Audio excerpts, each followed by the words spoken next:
I occasionally think how quickly our differences worldwide would vanish if we were facing an alien threat from outside this world. And yet, I ask you, is not an alien force already among us? Ladies and gentlemen, welcome back to the show. I'm really excited for this one. We have a lot to talk about today, a lot to decode. Joining me is Andrew from the 6G Agenda. Andrew, welcome to the show. How's it going, Tim? Great to see you. Great to be here. Thanks for having me. First solo episode we've done together. I'm real excited to get after it, man. I think we've had some good talks, but it's been with other people, so I'm excited to kind of, pick your brain and get going on this. So very happy to be here. Thank you. Yeah, absolutely, man. Happy to have you here. We always have epic talks, and it's time for you to have your own solo show. That's for sure. I was thinking about that earlier today. I'm like, yeah, this was building up and meant to happen. But Oh, and I want to comment too on your show, and I want to encourage people to go check it out. Knowing that you were going to come on today, I went back and listened to some of your recent episodes, and I like what you're doing, man. It's really good research. I want to encourage you to keep going with this type of research because maybe it's because I'm biased because I'm into this type of research, but I really do think it's just great stuff. I see what you're doing. And the theory behind this show is that, of course, we've been lied to about mostly everything. So, how can we now expose that? How can we now get to the truth, the actual truth, if we can, or as close to it as possible? And how can we like recover from being manipulated as a species at this point? And I see your research kind of hitting on and touching on all that as well and sort of trying to bring light to the answers. So I see what you're doing with your show. It's similar to my research, and I'm excited to get into this day today. I will say this too. You came out strong. You were telling me earlier before we recorded, you came out strong with that Fort Bragg episode. That's interesting to me because I've kind of kept a watchful eye on that situation too. oh yeah. Fort Bragg, man, it's the hub of psyops. Michael Aquino, he was the creator of the psyop mind war, which was created after Vietnam. They kind of lost the whole situation in Vietnam, and it was a disaster. And according to Michael Aquino, they were upset, and he said that we used the mind war aspects later, and instead we need to start putting that as the first forerunner before we even do kinetic war. We need to engage in mind wars with these countries, so we could try to work on destabilizing them ahead of time. And so Paul Vallely, who is a man that works at TPUSA today, he was working with him, and he told him, make me, a blueprint for psyops and how we can do this. This is when psyops to mind war was born, and you hear a lot of people talk about it today, but man, it's crazy whenever you deep dive into it. So Mhm. yeah, Yeah. that's where it started. Fort Bragg, JFK Unconventional Warfare Center. I think it's kind of interesting that JFK is the name that was put on that center, being that most likely unconventional mind wars were done with, killing him, right? So you have possibly MK Ultra involvement with his killer, and then also Ruby, Jack Ruby, who killed him. So very That's odd, crazy. I didn't know it right? went that deep. Yeah. Yeah, it's a strange nucleus, that Fort Bragg out there. A lot of people coming through Well, that. just to add on to that, if I may, just to add on to that Sure. for anybody who hasn't heard, the Manchurian Candidate Oh movie yeah. that was made, which is all about programming a killer, that was actually created first by Frank Sinatra, who Right. worked with JFK to make the movie. So That's right. JFK was very involved with this first iteration of this concept of like a Manchurian Candidate to take out and assassinate the president, and then it happened to him. So very interesting, I think. Yeah, I talked to William Ramsey about that movie on a show once, and if I remember He's correctly, great, yeah. yeah, he is. If I remember correctly, Sinatra was, like you said, he was working closely with JFK, and they really spent a lot of time and put a lot of effort into the making of that movie. And then I think the movie got shelved for years, right? They After he were, died, they shelved it for a while, and then it came out, and I think it was one of the best sellers whenever it was out the first time or the second iteration. I can't recall, but one of the times it was like great selling, movie. I want to say it was when they first pulled it, but of course, because JFK had just had that happen, they pulled it. hmm Yeah, it's pretty crazy. What's interesting about the Fort Bragg thing too is I remember that Sean Ryan episode where to do with the Tesla truck guy and all that. Um, you can get into that some if you like today, but one of the things I'm excited about talking to you about regarding Aquino would be this psyop to mind war because I haven't actually gone that much into that. Now, I've gone into other aspects of Aquino that I can show you or Hmm. bounce ideas off of you with, but that the whole psyops to mind war thing, I haven't really delved too deep into that. Now I know he was in a military he was in a branch or a program of the military that was actually called psyops, right? And then he Hmm. wrote a book or wrote a manuscript that would be used, right? Absolutely. So actually, the first episode I did ever, you can find it on Spotify, Apple. You won't find that one on YouTube because it was audio only. But in that one, I did lay out all first of all the history of psyop, like the division within the military that you're speaking about. One of the first ones started in Kansas, and it was actually moved to Fort Bragg whenever they made it the hub of psyops. That's how I kind of was like, this has to be the hub of it. And so out of that came like 100 divisions, airborne divisions related to psyops. And every state now, not every state, but a lot of states have a psyop division within them, like mine, for instance. And so it's everywhere. And they say that they don't do it domestically, but why would you have it stationed in multiple states around the country if you weren't doing psyops domestically? You know what I mean? So outside of that, it became the hub of psyops, obviously, because they moved the first one there and then created that center. And out of there, you had so many individuals that were connected to Fort Bragg that were also connected to domestic terror events or events that happened abroad that were very much psyop like, right? And so it became pretty obvious. So I started looking into it, went into Timothy McVeigh, of course, who was at the OKC. And very shortly, he actually went to boot camp for the special warfare operations at Fort Bragg. He hurt himself on paper and then he never made it in. Now, there's this term called sheep dipping that I went into in that show, which is this idea where you can, you kind of turn them into a civilian publicly, but in reality, they actually did get read in. They did get, set into that special operations division, and they're actually operating undercover as a civilian. And I believe that that was Timothy McVeigh. I believe that he did get into the SOP division, and he actually then all of a sudden popped up in all these right wing circles. Bill Cooper said he saw him at a convention. And, he's very crazy, like right wing militia guy now. And then, of course, you had the Ruby Ridge, or, on the anniversary of Waco, rather, you had him bomb a place that happened to hold all the files that had to do with the Whitewater situation with Hillary Clinton and Bill Clinton in Arkansas, which was a major realty scam.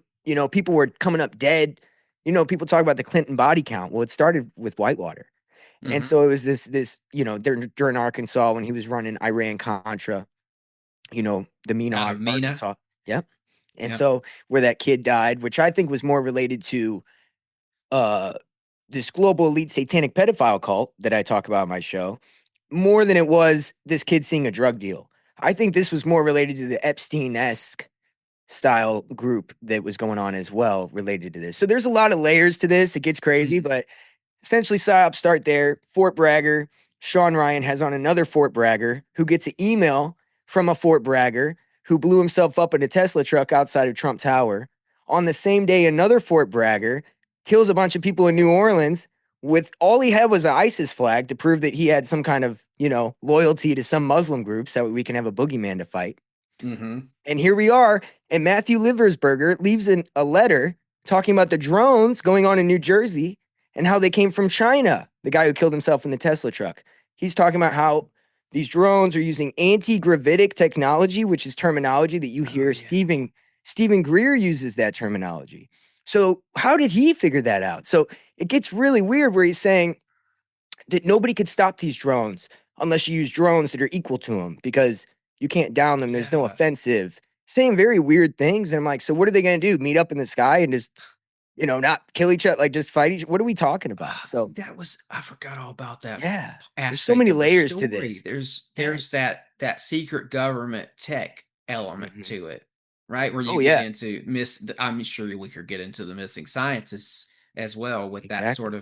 that sort of information. I kind of want to loop back to that today if we can remember to and Absolutely. Amy Escridge, which is, I'm kicking myself now because I didn't do an Amy Escridge episode. I've been following her story, or sad passing, I should say, for Mhm. years now. Um, and I did a Have you? Patreon episode where I laid out some of it, but Really? I have pages and pages of research on her, Wow. and I just haven't done anything on it. And now I'm just like, ah, I didn't Dude, expect the world to know who she was. I'm glad her name is out there now. that's amazing that you knew That's my about that. take on it. So you know the nuance of the fact that she didn't just die. No, they killed her. Exactly. And so what are we doing? Why is it just now coming out? So when we're talking about mind wars and psyops, and when we're looking back and kind of looking at the first iteration of them speaking about this slow hindsight kind of drip of letting all this out, it's obvious now kind of what they're doing. They're kind of building this narrative up. And these dead scientists are now making it into 12, even though they're reaching back 4 years. Not to say it's not related, and not to say they're not covering anything up. Two things can be true at once. I think they're covering something up. And I think they really did kill those scientists to cover something up. But I also think they're just now telling everybody about it for some useful purposes, you see? So Mhm. most people think it's one or the other. I think it's both. She was definitely being surveilled. She was definitely getting her house broken into. She had, I remember, I went back and watched all her interviews, and I like what you're saying with the the psyop aspect of this too. But I Yeah. do want to touch on this. Like she had, she was, I her theory was, if I talk about this publicly, Yep. it'll decrease the chances of me getting killed. So I I saw think that. that's why she put out this on the record. I do think she was legit, right? They might use her to spin their narrative now, and that's possibly what's happening. But she even had a crazy Lexus license plate surveillance story where she was in an apartment complex where, one of the buildings faces another building across the parking lot, and they think that the guy had gotten himself a room or an apartment facing theirs so he Hmm. could keep an eye on them. And they actually watched him walk out and switch his plates one day. And he was sending like cryptic messages back and forth to them, trying to be like, I just want you to know that I know that you know that we're watching each That I'm other, watching. kind of Yeah. kind of a thing. But she was possibly working on that what she called a third holographic med pod. That was one of her pet projects. Holographic medical pod? Yes. Well, think about what the implications of that. Because whenever you look into my see, because I just go right to Curtis Yarvin patchwork. And if you're not familiar with Curtis, I know you I probably are, but for anybody listeners that aren't familiar with Seldom. Curtis Yarvin, he's got a blogger account called Mencius Moldbug, and he pushes this idea that democracy has failed and we need a monarchy. But the way we need to do it is like a corporation, right? So we need small patches that are ran by corporate CEOs. So like corporate CEO kings almost. He's like, but what do we do with the underclass? There's a lot of undesirables. We don't want them. Well, he made a joke and said we could turn them into fuel for the trolley buses. And then he said, well, obviously I'm kidding. Nobody would want the underclass nobody would want to, their conscience couldn't handle it. But he goes, but we could virtualize them. And you're talking about holographic medical pod. And I keep seeing things where they're talking about we could virtualize prisoners for 30 minutes and they'll spend 5 years in prison. It'll feel like 5 years in prison. And it's this slow drip towards this weird virtualization of the underclass. Mhm. It seems And that it's permeating a little bit into this. yeah. And she And worked on genetic stuff and anti-gravitic technology, plasma technologies with her father. So that it was all encompassing thing. And when you look at what Epstein funds, it's all that neurotechnology, plasma technology, quantum technology, and genetic engineering. she said that, and I think you know much of this, but I'll just put some of this out there for people listening. Mhm. She said, I've got a quote here. Disclosure is going to come out of Huntsville, Alabama, out of Redstone Arsenal. And I've been to Huntsville a lot, personally. Oh, there's more to the quote. She said, Redstone Arsenal in Huntsville, Alabama is the biggest deal that you've never heard of, Mhm. which I guess these quotes are starting to gain some popularity and notoriety at this point, but My still. wife told me this a few months back, like a year ago. Like my wife's like not, but she has a friend who lives in Alabama. She's like, dude, that's like where NASA is, and Yeah. everybody like works there, and it's super secret, and that's where Werner von Braun went, like, and Oh, all yeah. that. And I was like, wait a minute. I was like, this sounds like a place that they, the hub. And then you find Amy Escridge saying exactly that. So it's crazy, you know. Yeah, It sorry. was. Yeah. Well, when I found out about her, I had already been to Huntsville several times, and so I was like, yeah, I'm like, that's cool. She's saying a lot of the stuff that I saw when I was there. Yeah. I called it Little Germany. I was just joking around. I'd be like, all right, we're going through Little Germany right now, or Little Berlin, I think is what I actually called it, because I mean, paperclip was big in Huntsville, and Mhm. when you go to Huntsville, you can see it. The people look like descendants of Germans, Oh like yeah. straight up. Like Yeah. I went to dinner. I've been to dinner several times in Huntsville, but I remember one night the whole restaurant was just blonde hair, blue eyed, older couples, right? So she said Huntsville is the Silicon Valley of government, national security technology, and intelligence community technology and aerospace technology. Mm. And Damn. this is I think this gets into the drones too, possibly, that you're talking about, Oh and yeah. this guy that was on Sean Ryan talking about that. But basically what she was doing was she was laying out how she was trying to do, I guess, her version of disclosure, and she was talking about how she'd have to do it. Like, this is what I need to do. I need 3 months to build up my presence online, go on these shows. I need to include content in the Wayback Machine, so that's there as a backup. Then we need to do podcast interviews and build up to Tucker Carlson. That needs to be like the big moment. I need to go on Tucker Carlson and drop a documentary at the same time as that big interview. She had it all planned out. And I think she was talking about how she felt like she needed like this airtight plan so that she would not Yeah. get shut down, so that what happened to her would not happen to her. And unfortunately, we know what happened. The powers that be would not let her through, so to speak, would not let her pass with this information. And Yeah. it's I think she very messed up. strange, brother, because what is today? Today is the first day of the official drop of the UFO files by the government. Absolutely. It's a Absolutely, dude. It's very crazy. surreal feeling when you look back at these type of Amy Escher accounts, people who really fought for this. And I'm not speaking to what version of this we're getting. I'm just Right. saying in general, it is It's somewhat oddities. historic that it's happening though. Yeah, it's very odd, and also along with that is, I think there's a chance she messed up by trying to reach out to Tucker Carlson, but whatever. That might have been what got her. No, I'm just saying. I'm just kidding. Yeah.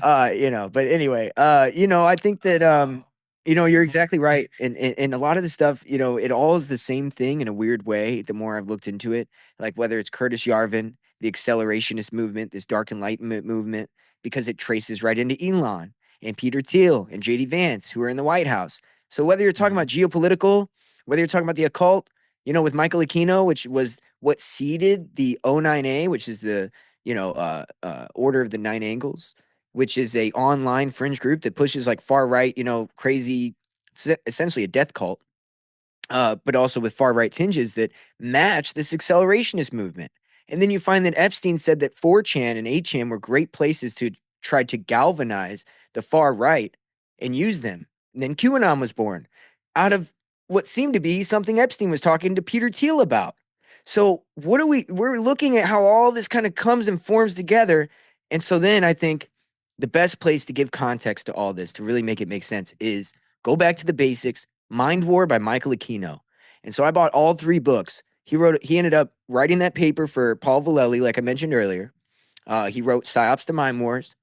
That ended up turning into a book that he wrote, Mind Wars. And then he made a trilogy. Mind Star and Find Far were the other 2 books he made. I bought all 3. You could get all 3 for like $45 on Amazon. And so I just went for it, dude, because you can't get 2 of them online, and I need to get the information. So I'm Mhm. like, I'm getting them. So I bought them, and now Yeah, I got bro. these I know how you demonic books in my research. house. Yeah, dude, I I'm know not how you messing with research. things. You're not messing around. Yeah, so I've got Mind Wars, and we could get into like some of my notes I've got from this. I mean, it gets into this one chapter on page 93. It says Homo electromagneticus. What does that mean to you? Electric magneticus. Well, What are we? if We're Homo we're sapiens. Homo sapien, and it reminds me of the Grimes quote where she said, and she's a technocrat too, There it by the is. way. That's where it all connects. She Yeah, go said ahead. she's talking on Lex Friedman podcast and says personally, I think we're going to shift. We're going to go from Homo sapien to Homo tech. That was her Oh version my of it, God. of Come what you're saying. on.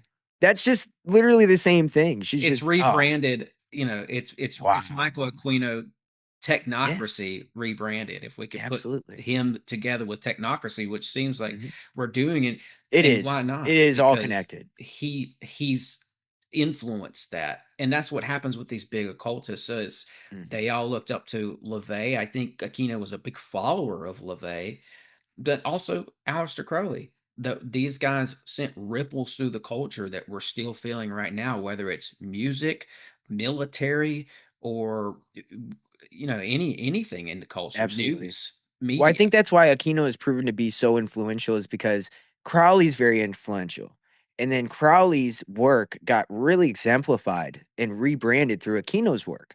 Because Anton LaVey was more into like this showman satanic kind of group of like, we just want to be gods. We're just above everybody. We just are, Luciferians essentially is all he was doing. And Michael Aquino was like, no, no, no. There's something to tap into here. And it's real and it's spiritual. And it's not just like this material you're trying to say. And you just want to get in with the Hollywood guys. So he instead infiltrates the military with real Satanism, you know? And so, like, real belief in this idea of a deity that he's actually trying to align with and synchronize with, not worship, because he believed himself to be equal to this deity. That's how these people think. So they don't worship the devil. And if you call him the devil, they would laugh at you because they don't look at him that way either. So you have to use the right terminology and ideology to understand their minds. And their minds are they are gods and they're equal to this entity who's going to help them achieve that godhood. It's just like the Sith and Anakin. Think about it. Don't you want to save Padme? I can show you how to, right? And he does this with every apprentice he has. And then as soon as he kind of sees that they're starting to resent him enough, he gets a new one and he gets rid of them. And he uses all just this constant yearning for being God, but you never actually get it. And you're just following that. That's all it is. It's this Yeah, high priestess mentality. it's trying to figure out ways through ritual to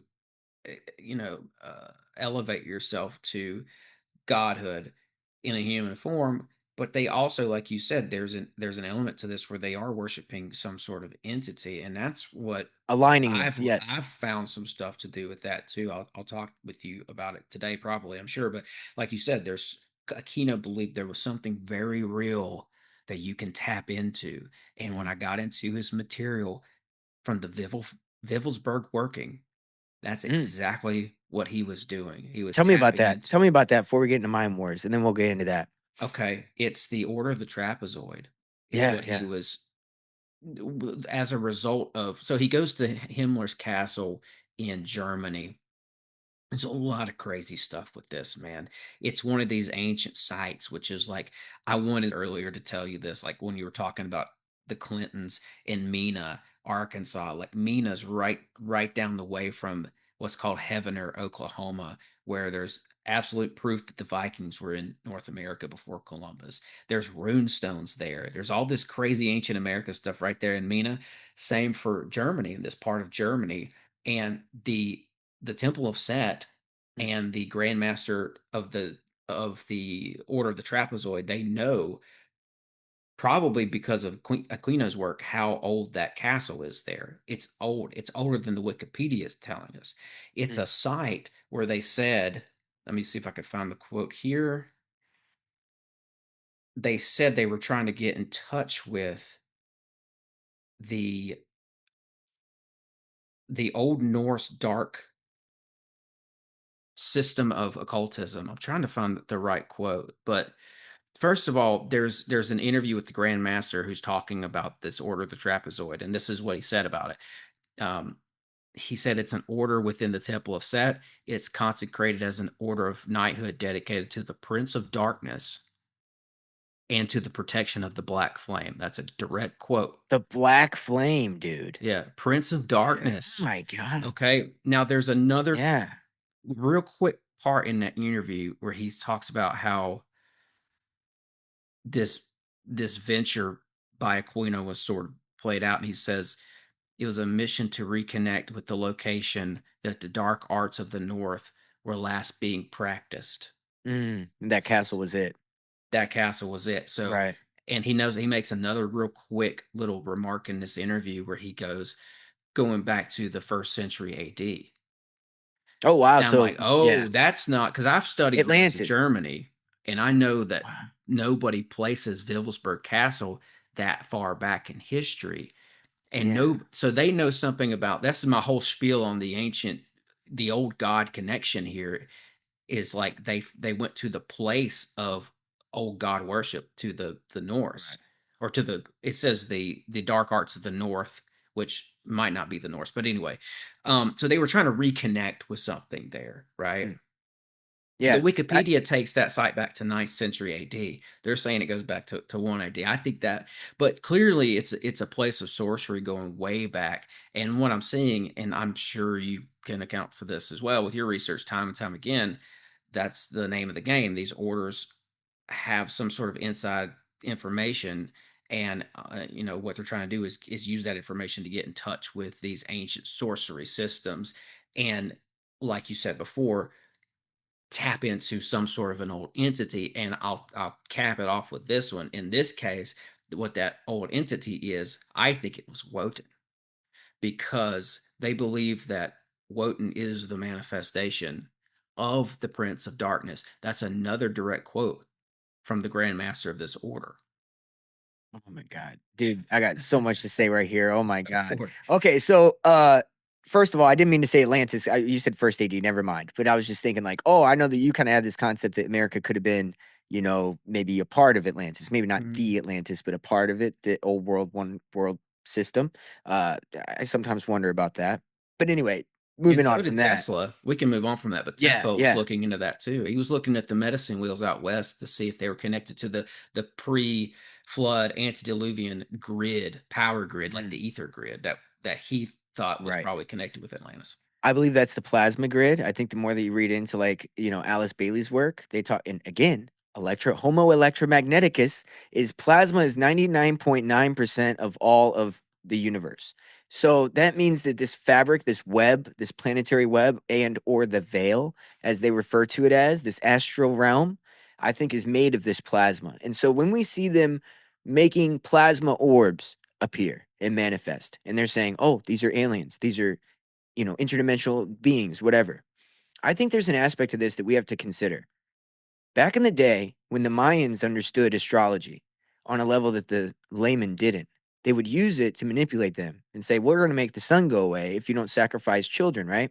And so that eclipse would happen, they'd do the sacrifice, and it would go away, right? And so there's aspects to science that I think still are used to manipulate us into pushing a narrative. One being obviously aliens.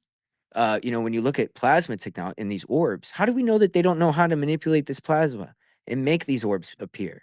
Right? We know that they probably have anti-gravitic technology through Lockheed Martin. They've admitted they're just reverse engineering it, which really means that they're creating it. Maybe they aren't reverse engineering it. That could be a lie. So, in other words, they're admitting to Which is creating the technology, which means they can and have the ability to manipulate us with technology. That's all I'm trying to propose here. Posit. And that So we have to be vigilant. technology is based in Huntsville, just to tie Yes. that in, Yes. because And that's then where it's Lockheed also is. based, yes, and it's also based in Mhm. Crowleyanism, because go look at Jack Parsons. Now, if I may, I'd love to share this here. There's a book. Do you know who Kenneth Arnold is?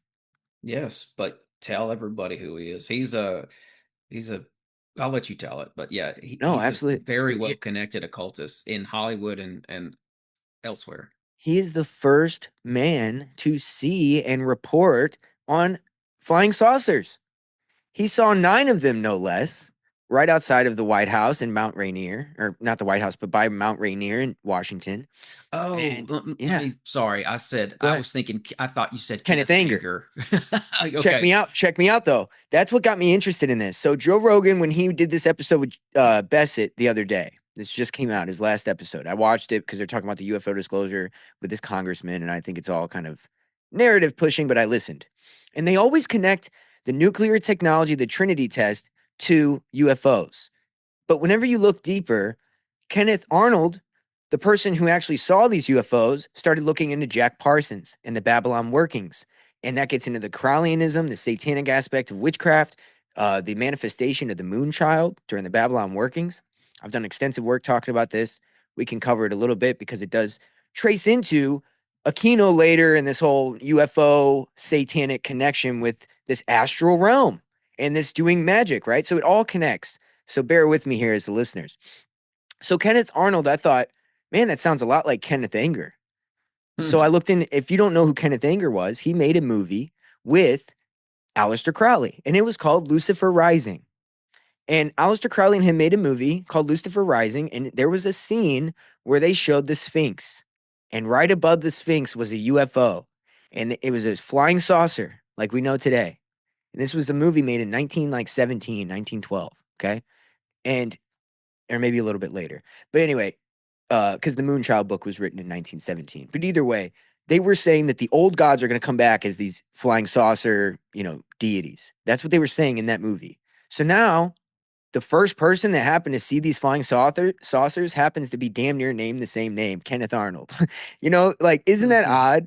So it's not, I'm saying I agree with you. That correlation is the first thing I thought of. I'm like, dude, this guy literally has almost the same name as the guy who said UFOs are going to be the next God's iteration rebranded, right? So this Kenneth Arnold guy gets obsessed with Jack Parsons and he starts reading about the Babalon workings, which was a ritual that was done with L. Ron Hubbard and Jack Parsons. And it was done in the desert in California. I think it was at Devil's, what is it called? Devil's Rock or Devil's something. Devil's Is it Devil's Tower. Gate? Devil's Gate. Yeah. Yeah. And so now Jack Parsons worked at JPL Laboratory for NASA. So people that aren't connecting the dots here with the ufology aspect. He worked at JPL, but he was obsessed with Crowleyan and Thelemite occultist, research. And so he does this ritual called the Babalon Workings, which is where they're trying to manifest something called the Moon Child. Now, Aleister Crowley wrote a book called The Moon Child, and that's where he's getting this from. And Aleister Crowley did this once in the Alamantra working, which I'm sure you've talked about, Amalantra rather, where he had lamb, which is what we look at as the grays today, is what he saw as lamb. So there you go with that connection with this aliens and this ritual that they do. So when Jack Parsons does it, Aleister Crowley talks a lot on him and says, dude, you don't know what you're doing. You're not going to do it right. And Jack Parsons is a little cocky and he ends up leaving the gate open. Allegedly, he did this ritual with this woman and they left the gate open. And after that, according to Kenneth Arnold, instead of the nuclear trinity test, it's actually this that caused the UFO sightings afterwards. And it's this that caused the Roswell crash afterwards. So the Babalon Workings, which was a ritual that was done 3 months before the birth of our current president, who was born on a blood moon eclipse, the moon child possibly, born on a blood moon eclipse 3 months like the Trinity after this Babalon Working. So when you know about esoteric occultism and you hear that a man was born 3 months after a huge occult ritual on a blood moon eclipse, and that same man became president, who also has a lot of ties with this satanic spiritual antichrist ideology, I start to wonder. How about you? Yeah, absolutely, man. And I do think that this was connected with the UFO phenomenon. I've talked about it a lot. I like you, I went back and looked into this Babylon working. One of the things that I'm seeing now is that it was certainly based on what I would call repurposed Crowleyan magic, where he went through and I think took bits and pieces of that Alamantra working, which I saw a quote. I need to verify it, but it's something that Crowley was saying about the ritual, and it's something to the tune of we were trying to open a portal to get in contact with extraterrestrial, extra dimensional entities. So the whole thing was about getting in touch with these other entities by the use of portals and by the use of the divine feminine. Because in the Alamantra, Crowley used Robbie Minor. He needed a woman for the ritual. In the Babylon working, you could maybe tie in Marjorie Cameron Yeah, into Cameron. that. Yeah. She was used. But I don't know if and that's my point. I don't know if whoever, she was like a product of the ritual. She I she just don't showed know up. if her baby, obviously her baby, Fallon, I think his name's Fallon or something, Mm, or maybe not. I don't think her baby ended up being anything necessarily significant when it comes to the moon child. So that's where yeah, I split off with most people. This is where I split off with most people's logic when it comes to the Babylon workings. And I don't think they quite get what I'm saying here. the JPL Laboratories was given Tesla's work by John G. Trump. JPL Laboratories is where Jack Parsons worked. He does the Babalon Workings. 3 months later, the nephew of the guy is born on a blood moon eclipse, and he happens to be one of the most influential people when it comes to like this antichrist being that's bringing in these entities. I've got to say, dude, I understand that most people want to go, well, where's the daughter or the son of, Cameron? And that must be the Mhm. moon child. I don't think that has to be the case. I think that Anyways, they've manifested the energy and it went wherever it needed to go. And it happened to be Trump, which it makes sense, dude. When you talk about tarot, well, let's talk about esotericism for a minute. well, that's in the ritual. That word tarot comes out of the ritual. That says the angel of tarot is in the ritual. But that's what I was going to say. These deities are the angels of tarot. Each archon, because I don't want to get too deep because I don't know how far you get with like your audience on some of this esoteric stuff. And Go ahead. Go sometimes, ahead. okay. So Alice Bailey talks about this planetary hierarchy, which is the equivalent of the Gnostic demiurge, which is the equivalent of the planetary bodies for astrology, because they believe that these gods, these little g gods, manifest because they're so powerful. They manifest here as a material form as planets.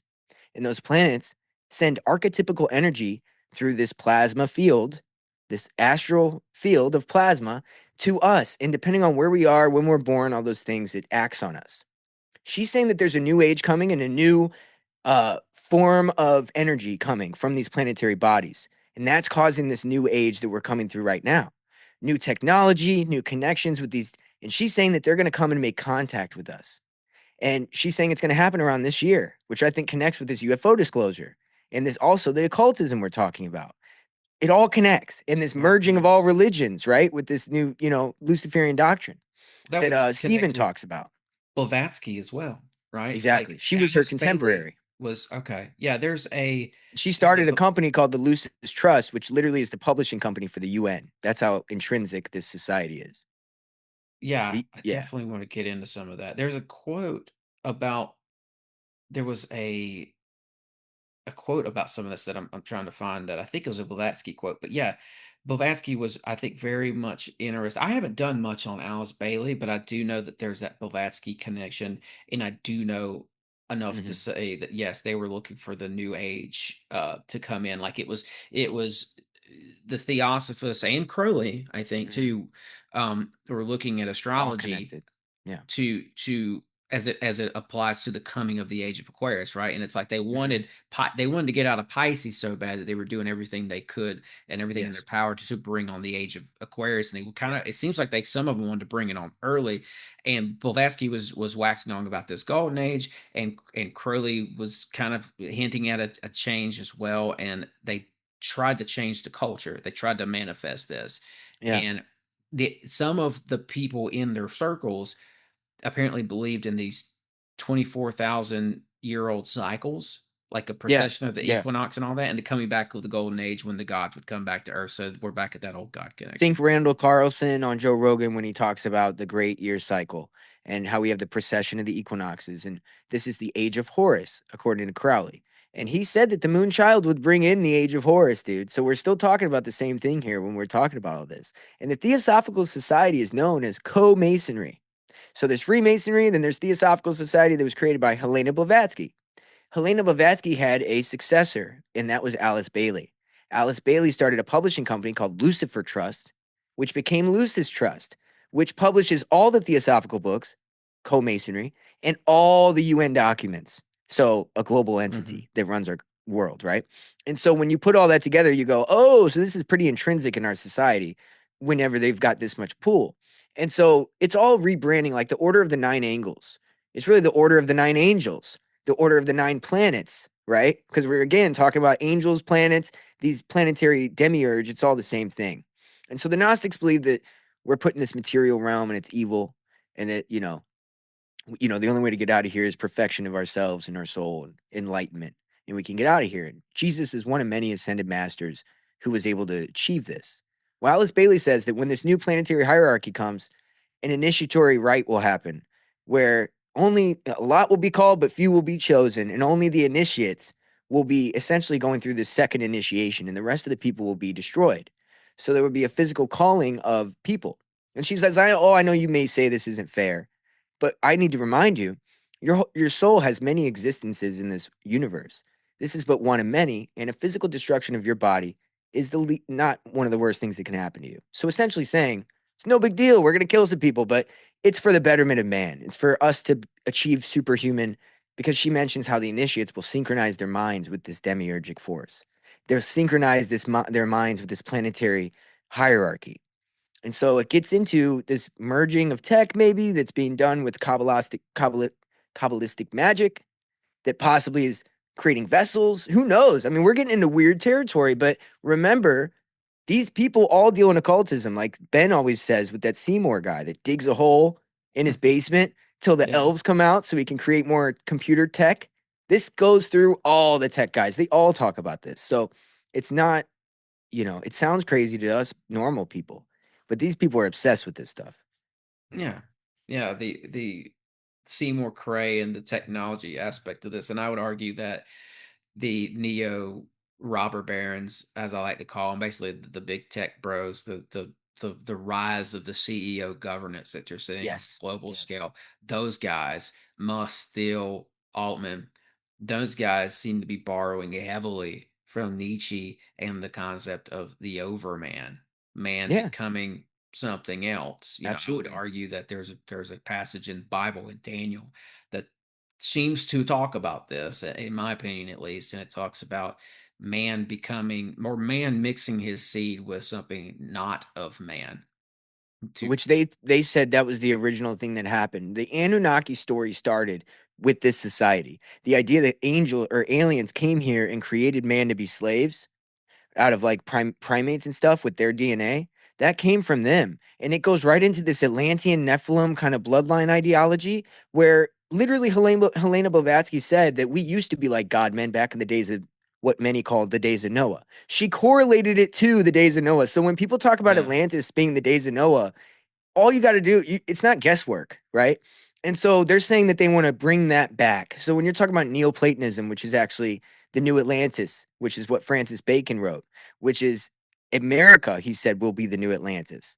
And then you yeah, look at, like you just said with Hitler, dude, the whole thing was to bring back the Aryan race.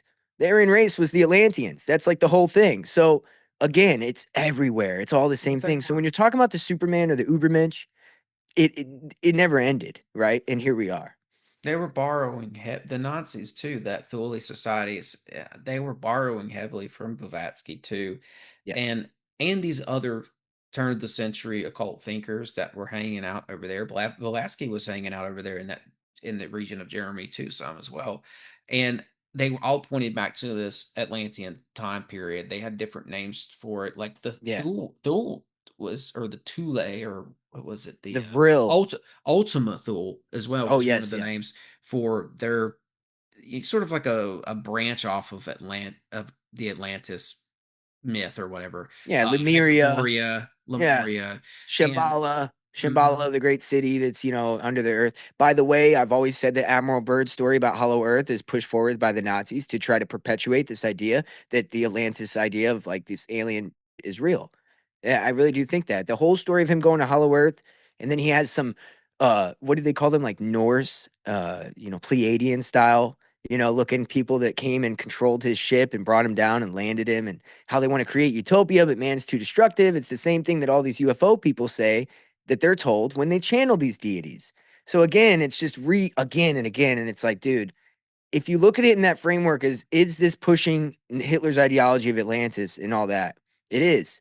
And so it happened to come out right whenever he was, it's just, to me, it's fishy. The yeah, whole I got it. Admiral Byrd Yeah, story is fishy. I've read through that, and then the he gets down there or up there. I think it was actually at the North Pole, Yeah, and it people was. think it was at the South. But yeah, he gets up there to the North Pole, and these UFOs allegedly fly in and flank him. And I think the word he used for the UFOs was Flugelrod, which is a German word for Come on, wings. dude. You know, And it's he's it. literally called Dick Bird. Like it's such a funny name. Like if you really break that name down, it means like he went into the earth.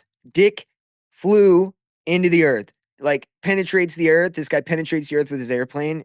Dick Bird. Yeah. It's just Mhm. weird to me. It's just kind of like too obvious. It's too on the nose. You know though, like that group they did have, I think they did have access to free energy and maybe flying devices too. It's a little Oh yeah. niche of a niche, but like, there's that NIMSA group. They were Hmm. Germans. I think it was first industrial revolution they were around for, and they were like engineers, but they had access to the Vedic texts and they knew Yeah. about the Vimanas. This was like late 1800s. So these guys were apparently, if you get into like Walter Brosley's work and some of these other guys, they were working on these flying machines. That's where you get the Trump thing that the guy Yes, the wrote airboat. on the, yeah, he Yeah, the wrote airboat. Trump's name on an airboat. But they had one that looked just like the bell. It was this guy named Delshaw that drew all these things, but they think that, I think this is how it goes, that Delshaw was making these drawings of these airships for the NIMSA group, and they Mm. were sort of trying to, it was their version of a Vimana. But Blavatsky herself, in the meantime, is going to India to find texts, and all Yeah. this flying machine information is in the text, and some of that flying machine information may have been held in the theosophical circles too. That's one Yeah. of the theories, that these occultists were, because they were after knowledge, just like the Templars are. That's what they do. They go out and they look for They brought it all knowledge. together, and the Theosophical Society was the culmination of all occult knowledge from different orders, like the Vedic or the different orders all around, and bringing it all together. Whether it's like the Sufis, whoever.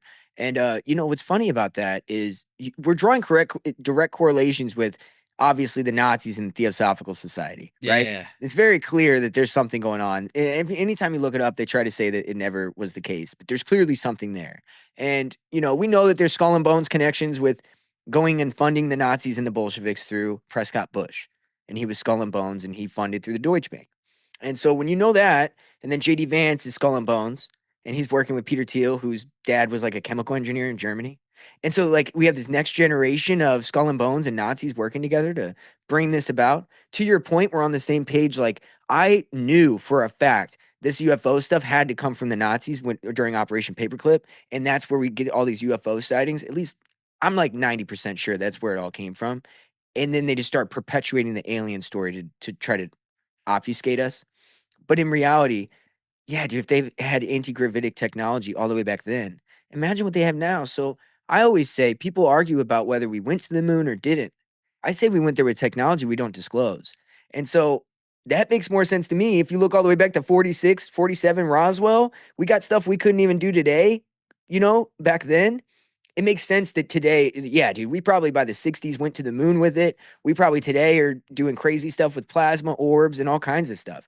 So I'm just extrapolating from there to now and saying, no, man, they've had this stuff. I mean, if anybody had it, it was these mystery schools and the mystery school traditions. I Hmm. think that's my opinion. It's the people who knew about that big monastery in Tibet, where the Nazis went in the 40s looking for the same information. Exactly. But who knew about that before then?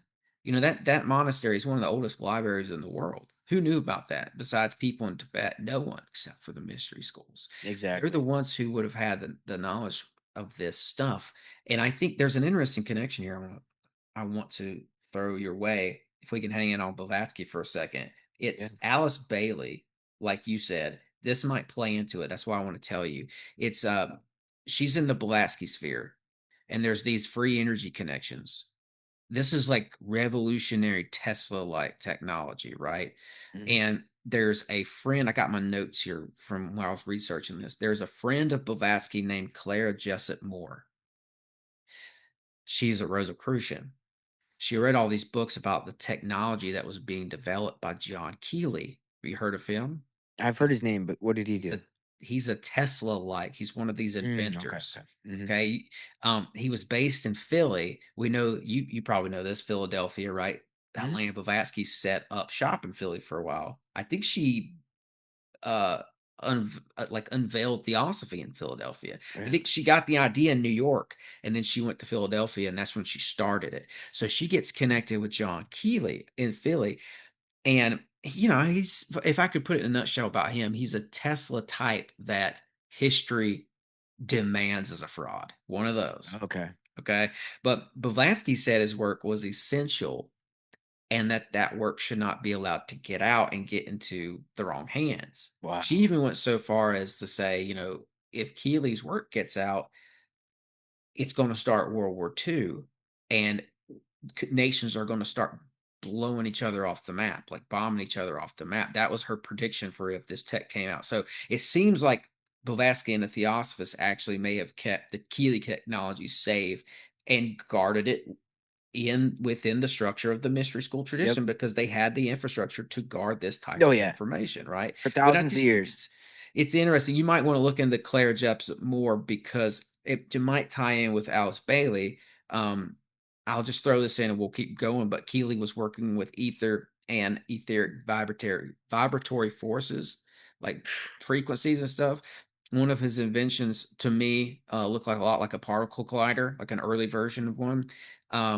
It's a mystery as to what happened to the technology. It's said that the tech went to Clara Jessup Moore, who knew Tesla.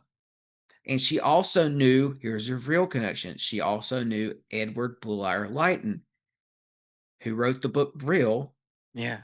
And she Wow. also knew William Westcott from the Golden Dawn, who was a part Oh. of the German occult revival, which would birth the Well, that Nazi makes sense Party, because right? Rosicrucianism birthed the Thelema. Yeah, yeah, yeah. Wow. So it's this crazy connection of people who started up the Thule Society, even, and this and Theosophy, and there's a very tangible people here who a connection here to the people who ideologically built up Nazi Germany.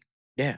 And And this breakaway civilization of black right, budget technology exactly. and parallel kind of, yeah, yeah, yeah. Yeah, Holy that's the shit. next part. Yep. So there's all these fascinating characters connected to this Blavatsky sphere and this Hmm. crazy tech. And this could be a reason why, when you get real deep into the forbidden Nazi literature about flying machines, and a lot of that's been suppressed, but they really were working on this Bell thing. Hmm. I'm not Yeah. saying it was a UFO. I'm not saying it went to Mars. I'm It just went to saying they Bell were. Labs, though. They took it to Bell Labs. They took that.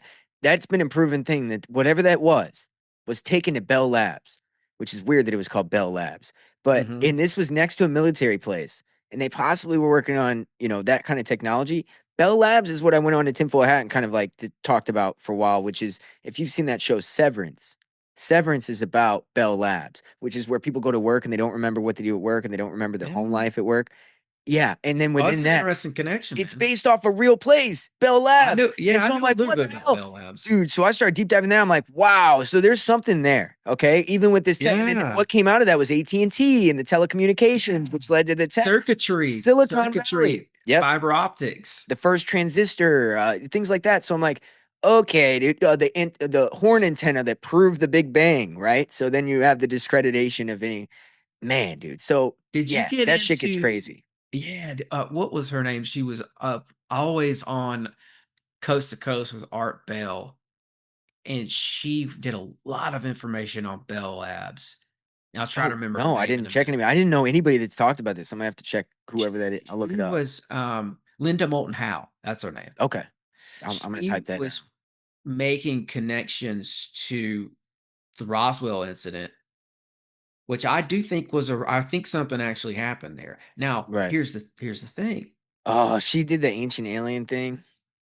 Well, she's Oh, done a sorry, lot. Yeah, sorry. Go ahead. she's Yeah, done a yeah, yeah. lot. She's not. I don't think she's to be outright discredited for But some is of she that. connecting all She this? got around in the community and did a lot of Right. stuff like that. But she did really good research into Bell Labs, and what she said was she pinpointed that right after Roswell, and through some of the work of Philip Corso, I believe it was.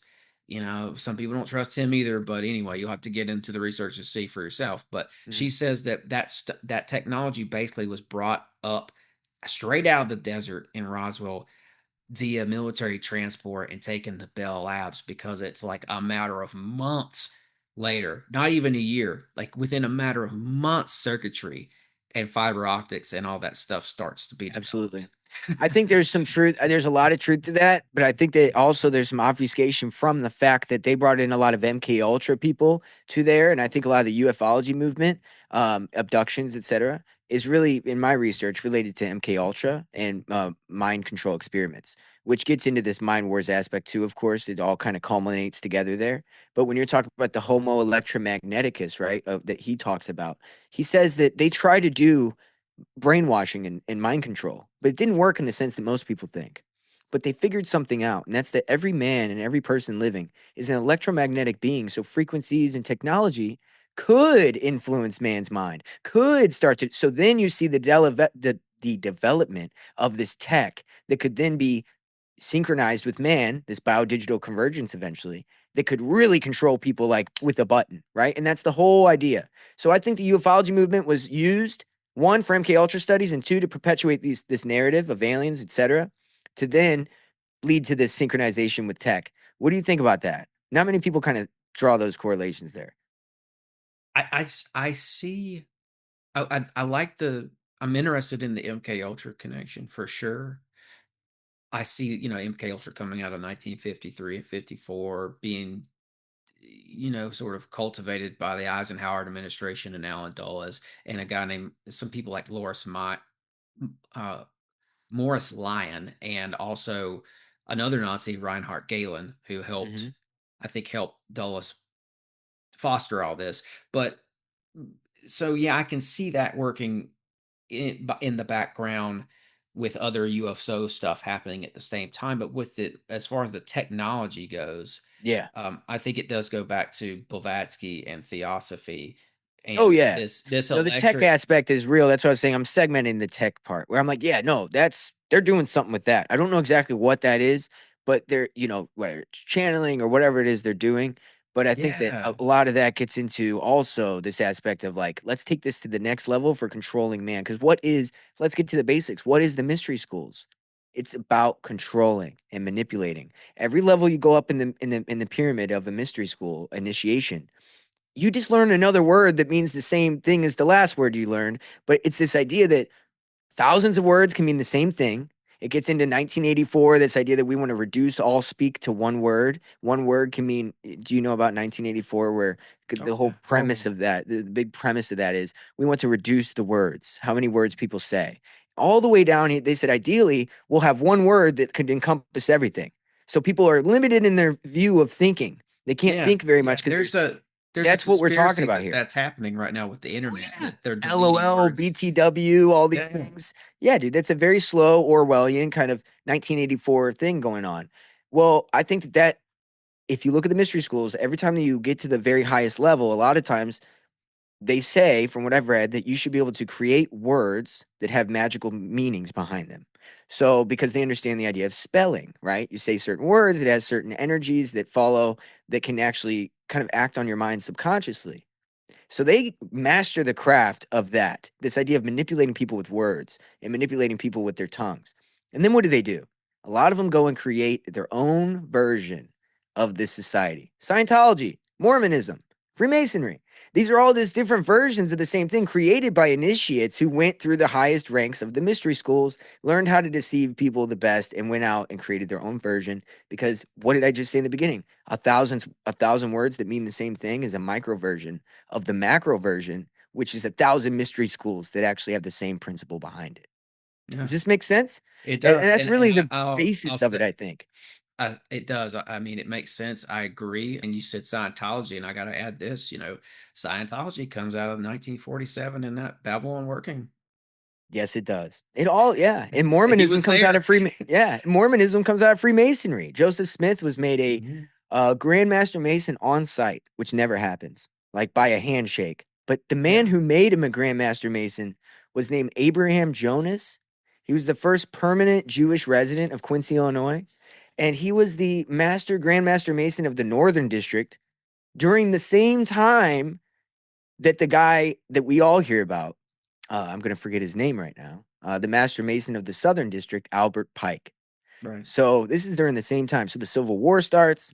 You have all these guys fight for the Confederate side. Why is this guy Abraham Jonas fighting for the Confederate side? A Master Mason who made Joseph Smith a Master Mason, but he's best friends with Lincoln.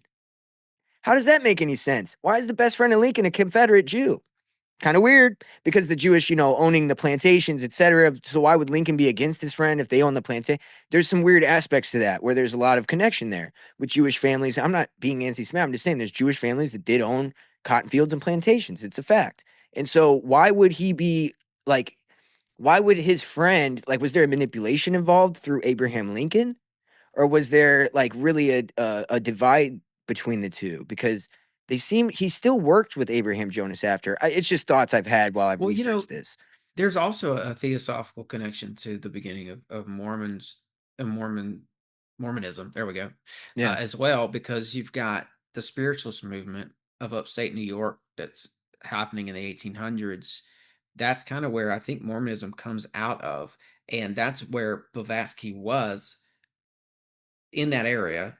She Right. was visiting the Fox sisters, and it was, I think, after she left that ranch, is where she went to Philadelphia.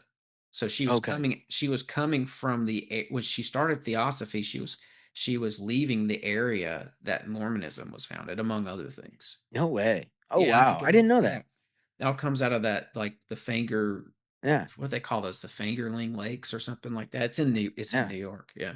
Well, one more thing before we get into the mind wars, if you want to, Yeah. with that was the seeing stone. He used to use the seeing stone, Joseph Smith, Oh, yeah. to try to tell people the future.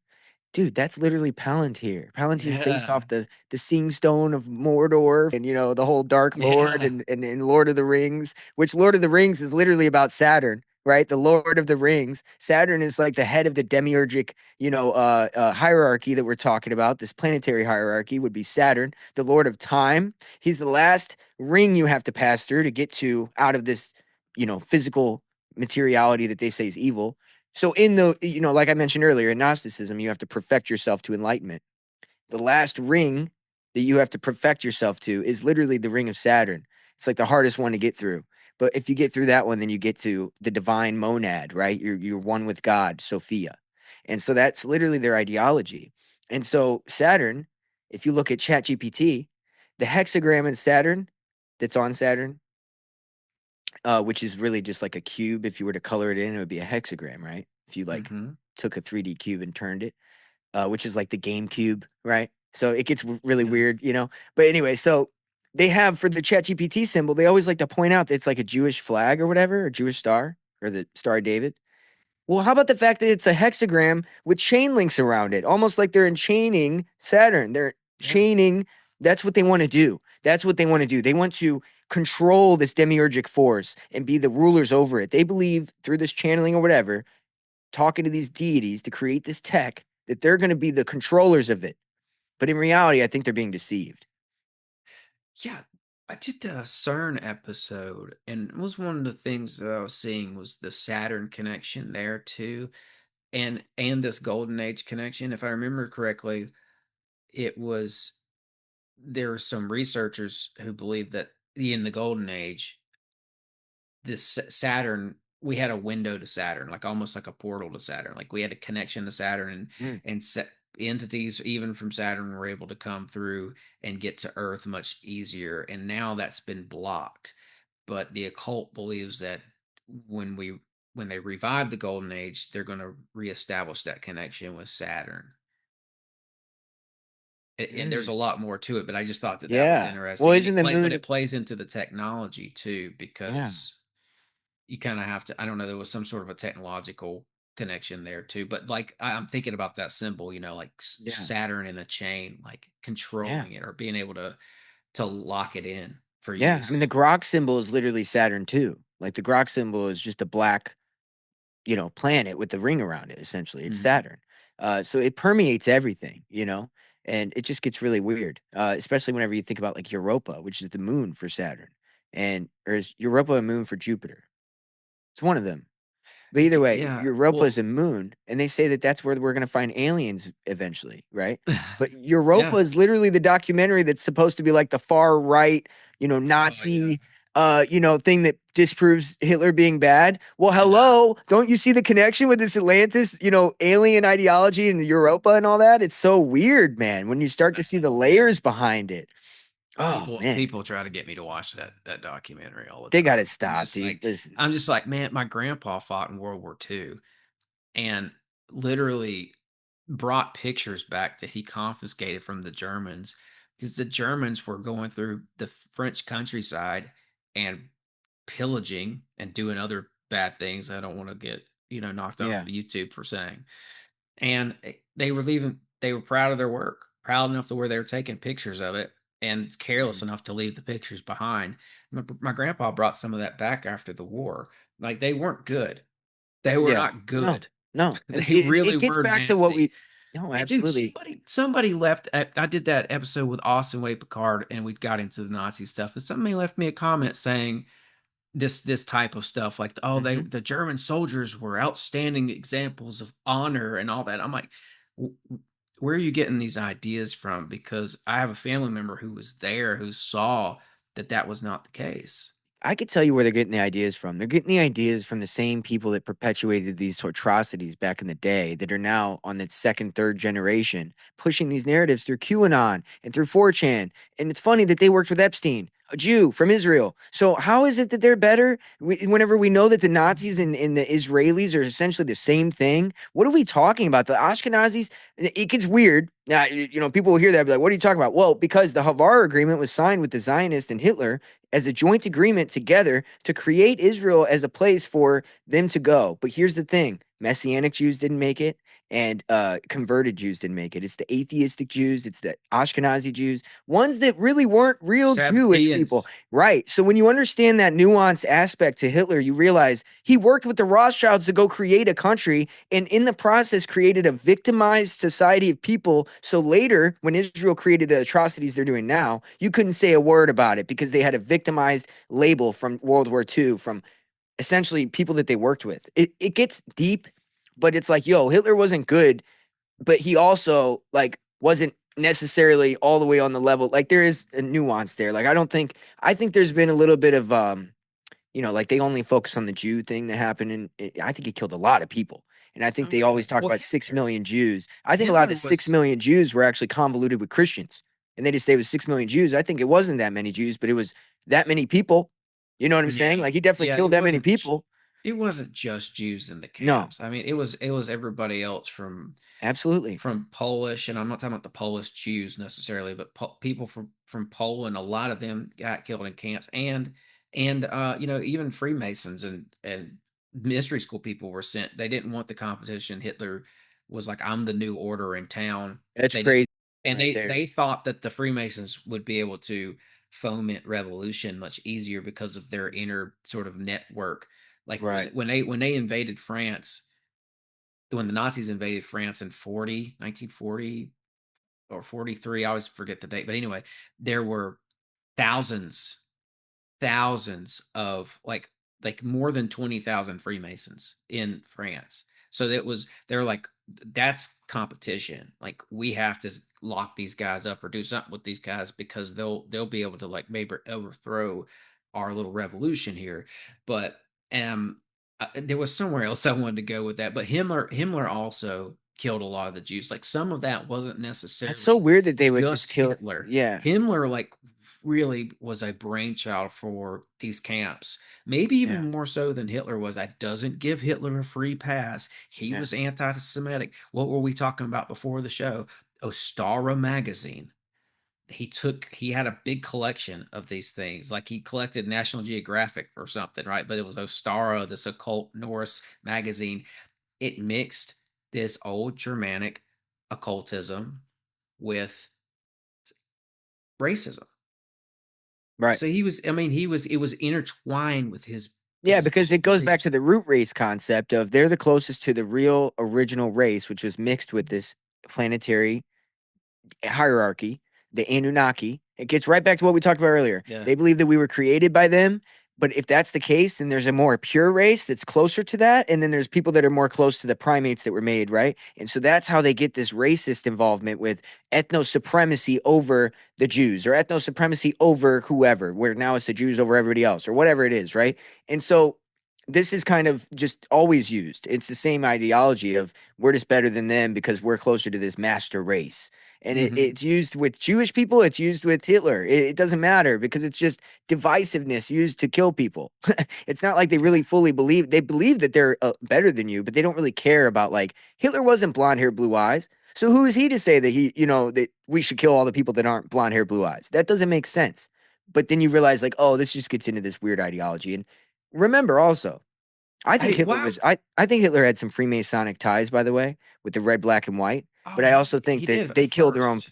they'll kill their own people though. So don't Yeah, two things can yeah, be real at once. yeah. He was borrowing from these traditions and some of the Yes. Masonic traditions. I mean, it Yeah. was the Yeah, that's Thule better. Society that he joined up with, and they were comprised of Masons, among Mhm. other groups. Yes. They already had the swastika symbol ready to go. The Thule Society was using that. Hitler came along and modified it and added Yep. those colors that you're talking about, and Yep. he straightened out the edges. A lot of this goes back to. Yeah, I'm over here laughing about it too because I know I have a feeling people are going to be, you know, have Yeah. something to say in the Of comments course. Of because, course. oh, you guys believe in the Holocaust? It's a What's design. wrong No, with you? Like, I mean, why I why would they? I mean, you probably have your own views on that, it's and nuanced. I think it's yeah, nuanced. Just like but why everything would else, they? it's nuanced. Yeah. Why would they fake a Holocaust though? That's what Right. I'm curious about. Well, I think that they were transportation camps. Okay. Originally, they were transportation camps to get all the Jews down to Israel. And as time went on, it did turn into a large death camps, but a lot of it was from, there is some truth to Germany was sieged during the war. How much food and supplies you think was getting to those camps whenever the whole country's sieged? You think they're going to prioritize the camps over the Germanic people that are trying to live and fight a war? Probably not. So yeah, people started dying of famine and people started dying of disease inside of these camps, but originally there is some truth to they were having What about von choirs. Braun, bro? That's on record that von Braun was ordering the death of people at his Oh, camp. I'm not saying that there wasn't psychopath killers, but I'm saying that there's like multiple things can be true at once. Where, yes, it was a massive transportation plan that turned into a massive death plan, which probably was the plan from the beginning. Hitler might have thought, oh, yeah, we're going to, get you transported. And the next thing he knows, he's in deeper than he thought. And he's getting, everybody's getting killed. And he's got people within his own camp that are wanting to really just go after Jews or wanting to really go after this. And so there's always nuance to a situation like this is all I'm saying. And we Yeah, just have to yeah, have room for two things being true at once. It's not that it's because the dichotomy thinking is how they always get us. It's left or right. It's this or that. It's black or white. It's like, stop. That's how they get you. There can be two things true. Maybe Hitler was manipulated a little bit. Maybe he knew also about it. He also was an agent of the Rothschilds, so we don't know how much he knew. But also, outwardly, there was this idea of we just want to transport him down to Palestine, but they don't want to go down to Palestine because they like it here. So now I'm getting more aggressive with them. And there is this idea that, Jews were killing Germans. And then after that, you had the pogroms that came right after. So, like, two things can be true at once because these are arguments they would give to you, right? Is, well, what about the pogroms? You would say, what about the pogroms? And they would say, well, didn't you know that a Jew actually killed a German before the pogroms happened? And that was the Germanics' reaction to the Jew killing Germans, that they created a pogrom where they boycotted all the Jewish businesses. So there's so many layers to this. And we're looking yeah. back almost 100 years. Understand this. Trump is going to be looked at as either a savior or a villain in the future, the same way as Hitler, okay? People are going to look at this the same way as they do Hitler, dude. And we know that there's nuance here, right? Yeah, Trump's not a good guy, but he's posing as a there's good guy. nuance. There is nuance, and I like having a conversation with you about this because you're somebody who actually researches. You didn't just watch Europa and Yeah. base your Yeah. entire opinion of. No, you got to actually do research on this stuff. And I'll tell you, when I got into the research of this situation in Germany, especially leading up to the war, when I found out about the Thule Society, because all this is left out. It's left out of 80 years of World War II documentaries. They don't tell you about the occult connections and the Mhm. Germanic occult revolution that built up to this Nazi party being incubated in the first place. When you get into it and you look at the Thule Society, you look at Rudolf Bonse-Wattendorf and Walter Neuhaus and the players involved and how many other different occult orders they were in and how many other occult orders they networked with and what were they reading. who was influencing these guys?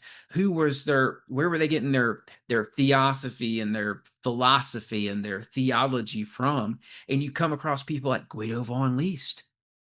Never hear Mm. about him. I haven't Guido heard much von about it. Least was a personal influence on Hitler and Himmler.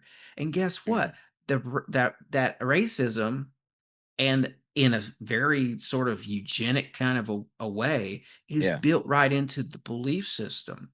So you see why they had an inclination to be murderous and to kill off certain races, because it was Yep. built right into the belief system. It's just like just as simple as had a Star magazine being an occult magazine mixed with racism.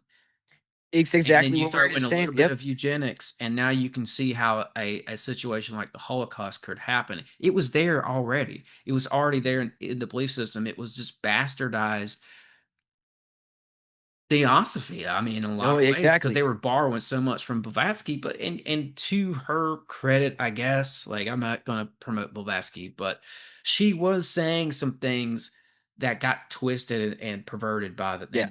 by the Nazis in a big way. And she was kind of saying some stuff in one area of her her research that I do agree with, and that's kind of the stuff on science. She was Modern science is kind of discovering right now what Blavatsky was saying back then. I Yeah, think because Lucifer teaches universal truths that you can prove through science because there you go. he's the architect of the universe. He can't create, but he can explain how it was made. And so, yeah, if Mhm. you channel Lucifer, he's going to tell you how something works, and then you could prove it later through science to be like, look, occultism's real. It's all that's that we should follow that. Isn't that a perfect built-in system to kind of get people to follow it? Is I could tell you something about this nature, natural world that you don't know, that you could never know, but you'll prove it, through science, and then that proves that obviously I'm God, right?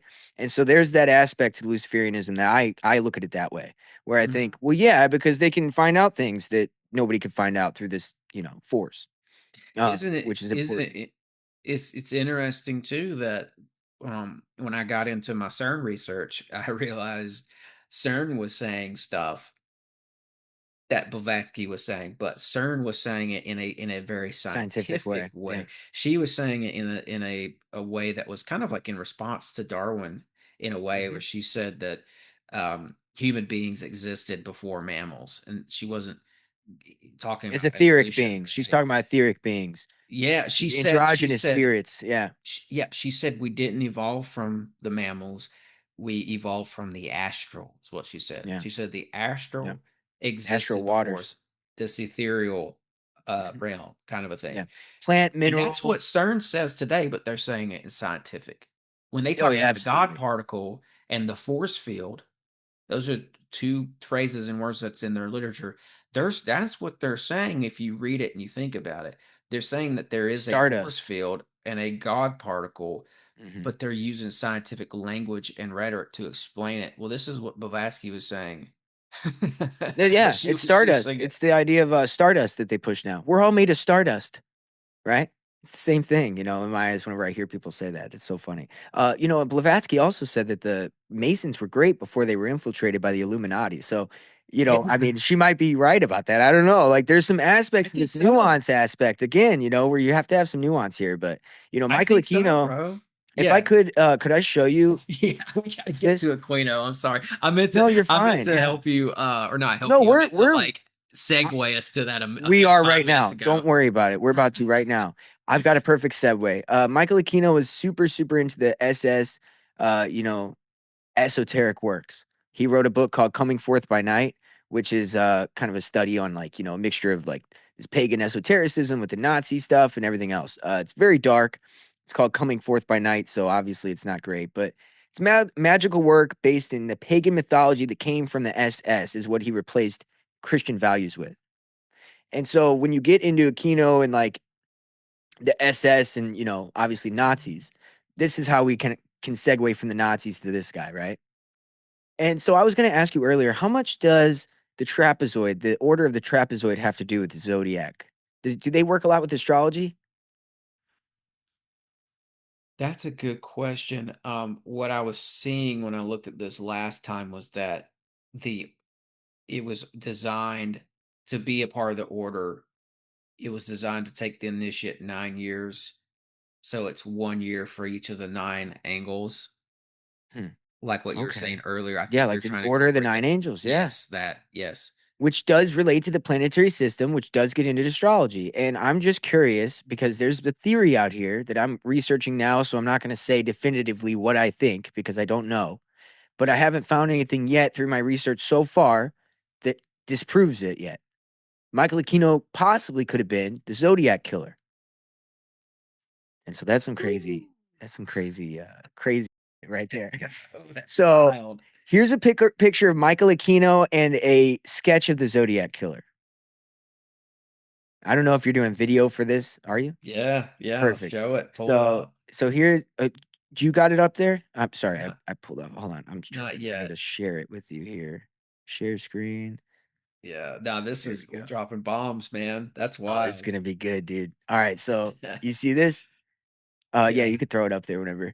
Uh, there we go. Yeah, so this is the sketch of the guy, and he does look very familiar, but with glasses on, to Michael Aquino, Hmm. He does. He just really slightly. does. So this person gives a diatribe of like what they think here a little bit. Uh, this person Hold talks on, about. man. Yeah, That go ahead. I gotta look at Aquino again, but that looks like that does kind of look like a young Michael Aquino. But You know who let else me that looks like? confirm it. It kind of It, looks like L. Ron Hubbard, maybe. it also looks like what was the guy's name that robbed the plane? Oh, What was his name? Dude? the guy who jumped off a plane with money. That Yes. guy, Oh my God, it looks like him. It DB does look like him. Cooper. DB Cooper. What year was that? Does kind of. What year was DB Cooper? He was in the 70s, man. Oh my God, dude! Right, whatever. I mean, I don't know. It's probably not the dude. He looks just like that guy, kind of. Oh my Yeah. God, they do look just alike. Hold on, Am man. I sharing only one screen? Because I want to make sure that you could see both in comparison here. Well, no, I'm seeing just DB Cooper right now. No worries. I'm gonna share the whole screen now. You know what's weird, man? Go ahead. I pulled up a picture of Michael Aquino Mm-hmm. just so I could compare, right? And Michael Aquino pictures pop up, but what also popped up is this picture. That's him, right? Let me come up and see what you're showing me here. Hold on. What picture? Oh, wait. What? No, I have it on my phone. I'm sorry. This is not Oh, okay. on my So on. I'm saying that guy in the white hat is Aquino. absolutely, this guy right here is Aquino. Oh, okay. Okay. That's Aquino. That was his military Oh, uniform. this guy, the drawing. This guy here is the drawing of the Zodiac Killer, who looks very much like this guy. Younger, Okay, obviously see. younger face, less lines. But then you look at like DB Cooper and it's like, man, dude, they kind of do look a little bit alike. Look at the side by side there. Yeah. It looks like DB Cooper, but except DB Cooper's eyes are a little bit further apart. I'm That's the not only trying to thing. say that, yeah, and I'm not trying to say that he is, but I'm like, damn, dude, what an oddly close sketch. And sketches tend to look just like the guy who did it, if you've noticed. Somehow, I don't know how they do it, but they usually do pretty good at Yeah. sketching. Yeah, the Crazy. sketch artists are interesting to look into because they're tapping into something, I think.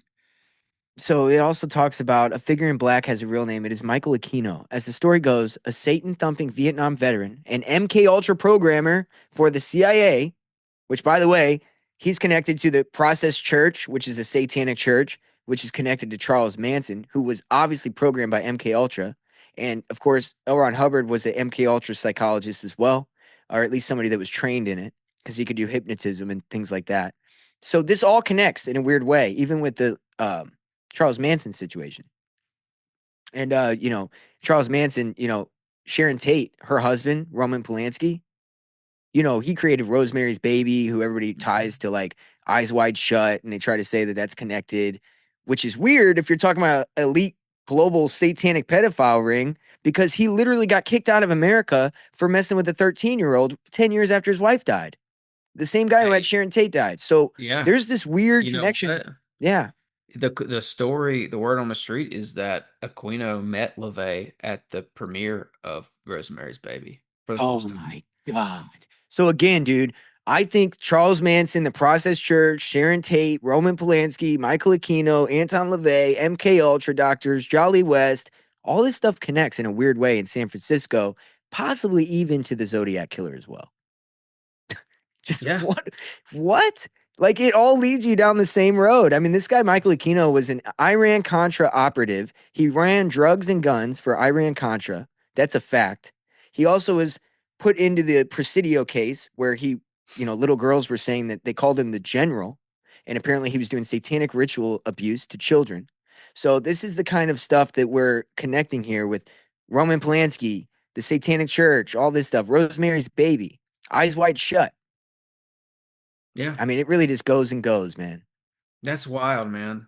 That is so wild. I've always been interested in that Zodiac killing. It's Yeah. just Well, we can hang on it for a minute if you want let's to, hang on because it. Yeah, because before we I've get into Mind always Wars, we might as well. yeah, let's do that. I'll just add this and let you keep going. But I've Yeah, you're always good. thought that there was an occult underbelly to it. And I've Oh, always felt like kind of like Jack the Ripper.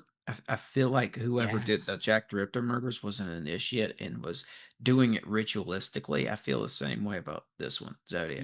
If you haven't read Program to Kill by McGowan, you got to read it. It literally lays out all of this stuff. The only thing he leaves out is this idea right here. It's really the only thing he leaves out is this, which I don't think Okay. that he knew about this. Probably didn't have the context back then. So 12 Zodiac Killer with only 5 to 7 confirmed victims doesn't make any sense unless this was part of a psychological misdirection to protect the main killer, which above all would be Michael Aquino. Now they get into why. It talks about a theoretical number that wasn't part of the conclusive investigation, and that number is 37.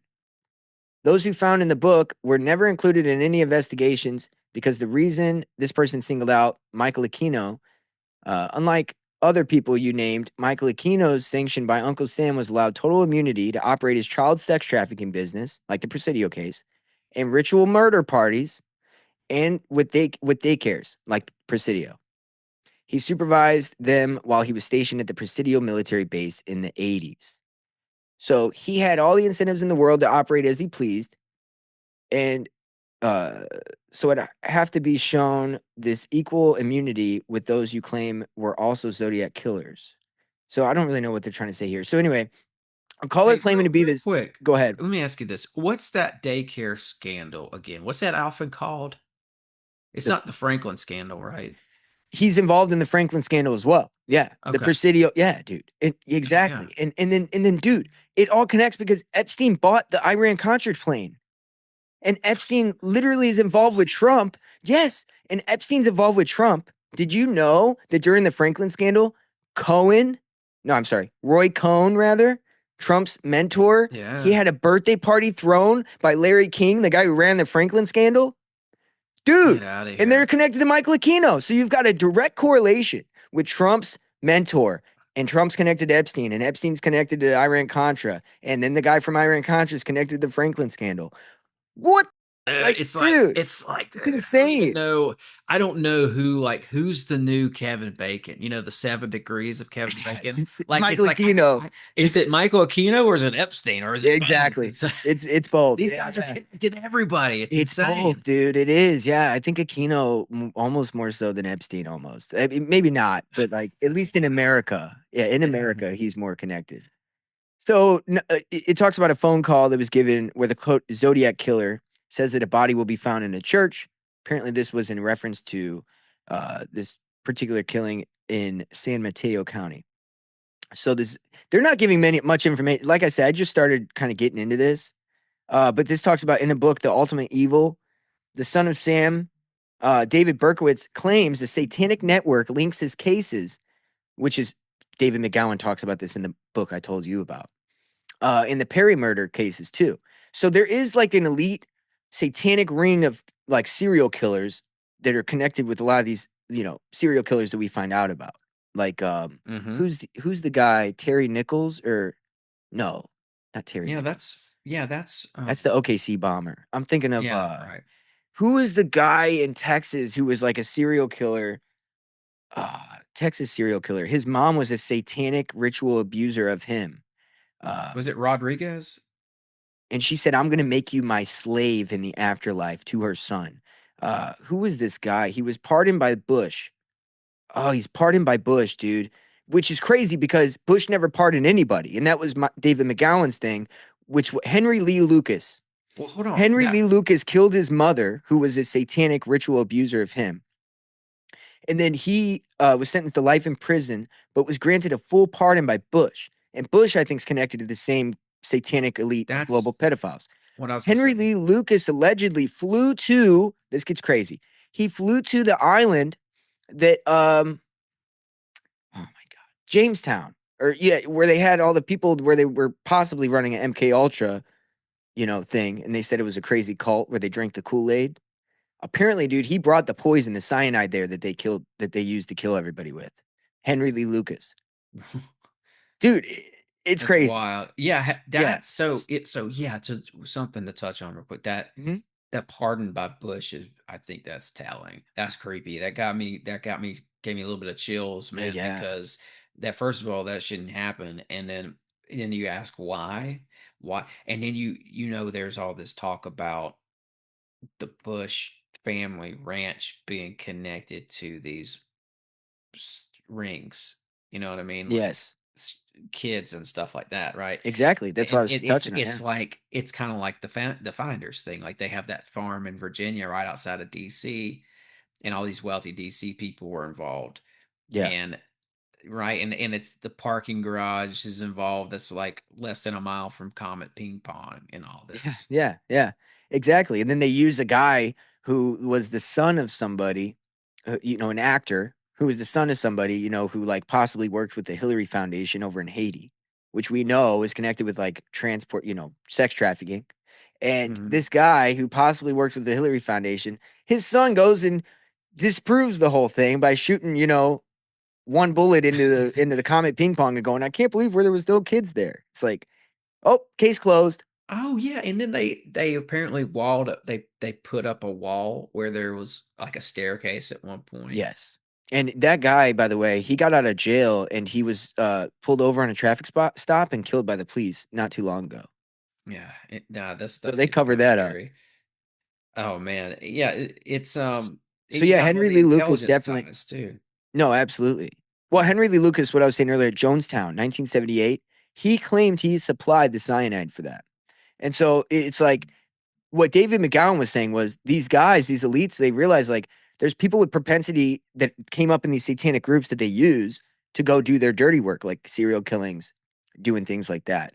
Or they'll take people that were already have a propensity for killing and they'll utilize them, like Henry Lee Lucas. Very crazy. Yeah. Have you heard about the Bush Ranch conspiracy in Texas? No.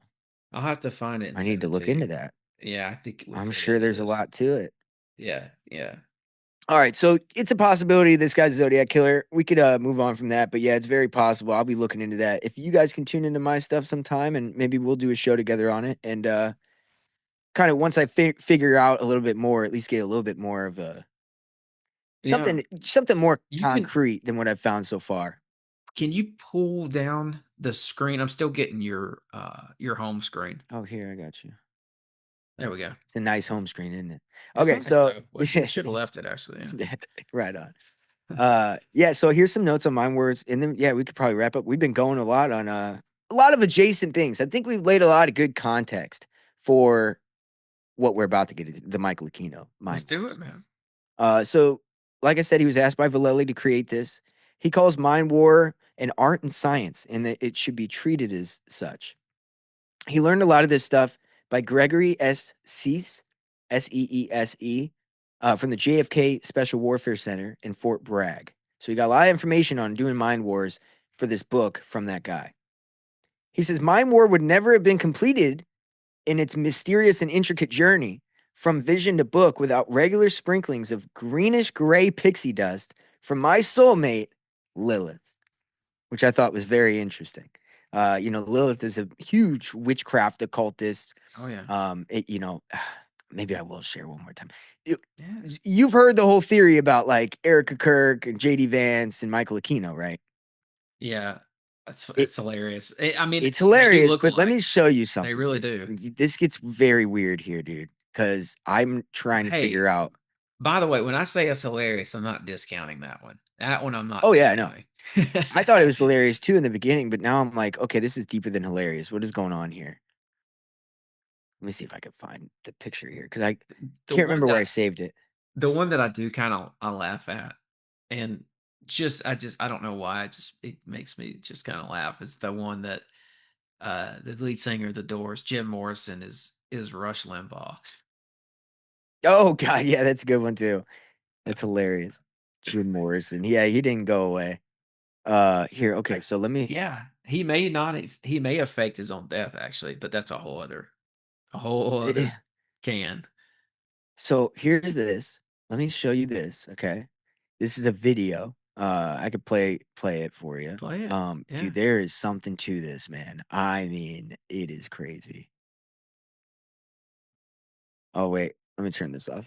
Shout out to Alchemist. Alchemist, something like that. But yeah, so you see here, just going a little quick here. So look at these two. This is Erica Mhm. Kirk's mom and Erica Kirk's dad. And look at these two. Look at those two. Yeah. Look at those two. What Yeah. what is that? They look just alike. And she's standing next to Lilith. That's Lilith right here. This is Lilith, Lilith the in the one with black, the greenish gray pixie dust lady. That's her. the black hair. Yeah. Yeah. And so then there's those two, and they look just like Erica Kirk's parents. And then whenever you look at the side by side of JD Vance and Aquino, and they look alike. And he came up apparently like you can't really find out much about his dad, but his mom was like a pill addict, single mother. It's kind of weird. I don't know. He changed his name 3 times. I'm just asking questions. I'm not saying I know anything, but this is crazy correlations here. So I just want Yeah. to point that out. Yeah, and he converted to Christianity or Catholicism, Yeah. right? But Didn't then he like convert like right before he ran? I think yeah, he did right before he ran because he's always been I forgot what he was. He's Skull and Bones, dude. I mean, we went over that. He's Skull and Bones. And when we know that these people, satanic ritual abused to create powerful people that you could control, Erica Kirk happens to be involved with TPUSA, along with Paul Vallely, who made the Mind Wars, essentially had Michael Aquino create Mind Wars. And he's the guy who's like involved with TPUSA and Erica Kirk. What are the odds? I always thought that the Knights of Malta connection with Erica Kirk was interesting too. Yes. There's so many layers to all these connections, like with her parents and creating the dollar bills, right? And then we know on the dollar bills it depicts 9/11. You know what Yeah. I'm saying? Like the towers coming down when you look at the 5, 10, 1, and 20. I looked that up. Oh, here's your MK Ultra connection too Yeah. with the Knights of Malta. You know who else was Knights of Malta for sure? Alan Dulles was in the Knights of Malta. Jeez. There you go. And yeah. And another thing about that, well, actually, yeah, it's fine. So psychohistory is a big part of this branch of mathematics of the human reaction to both social and economic stimuli. So this is psychohistory. So this is what they use to do mind wars. So all this context is so important, I think, because if you understand how they're doing it, then you can see it happening a lot easier. So this is you create a large enough group that you can study, a good conglomeration that's sufficient to study. And this conglomerate itself has to be unaware and has to remain unaware so that way the analysis itself can have true reactions and it can be truly random, right? So you could get a real scientific study of like, if I do this, what happens to the society here? If I do this, what happens to him here? That's all it is.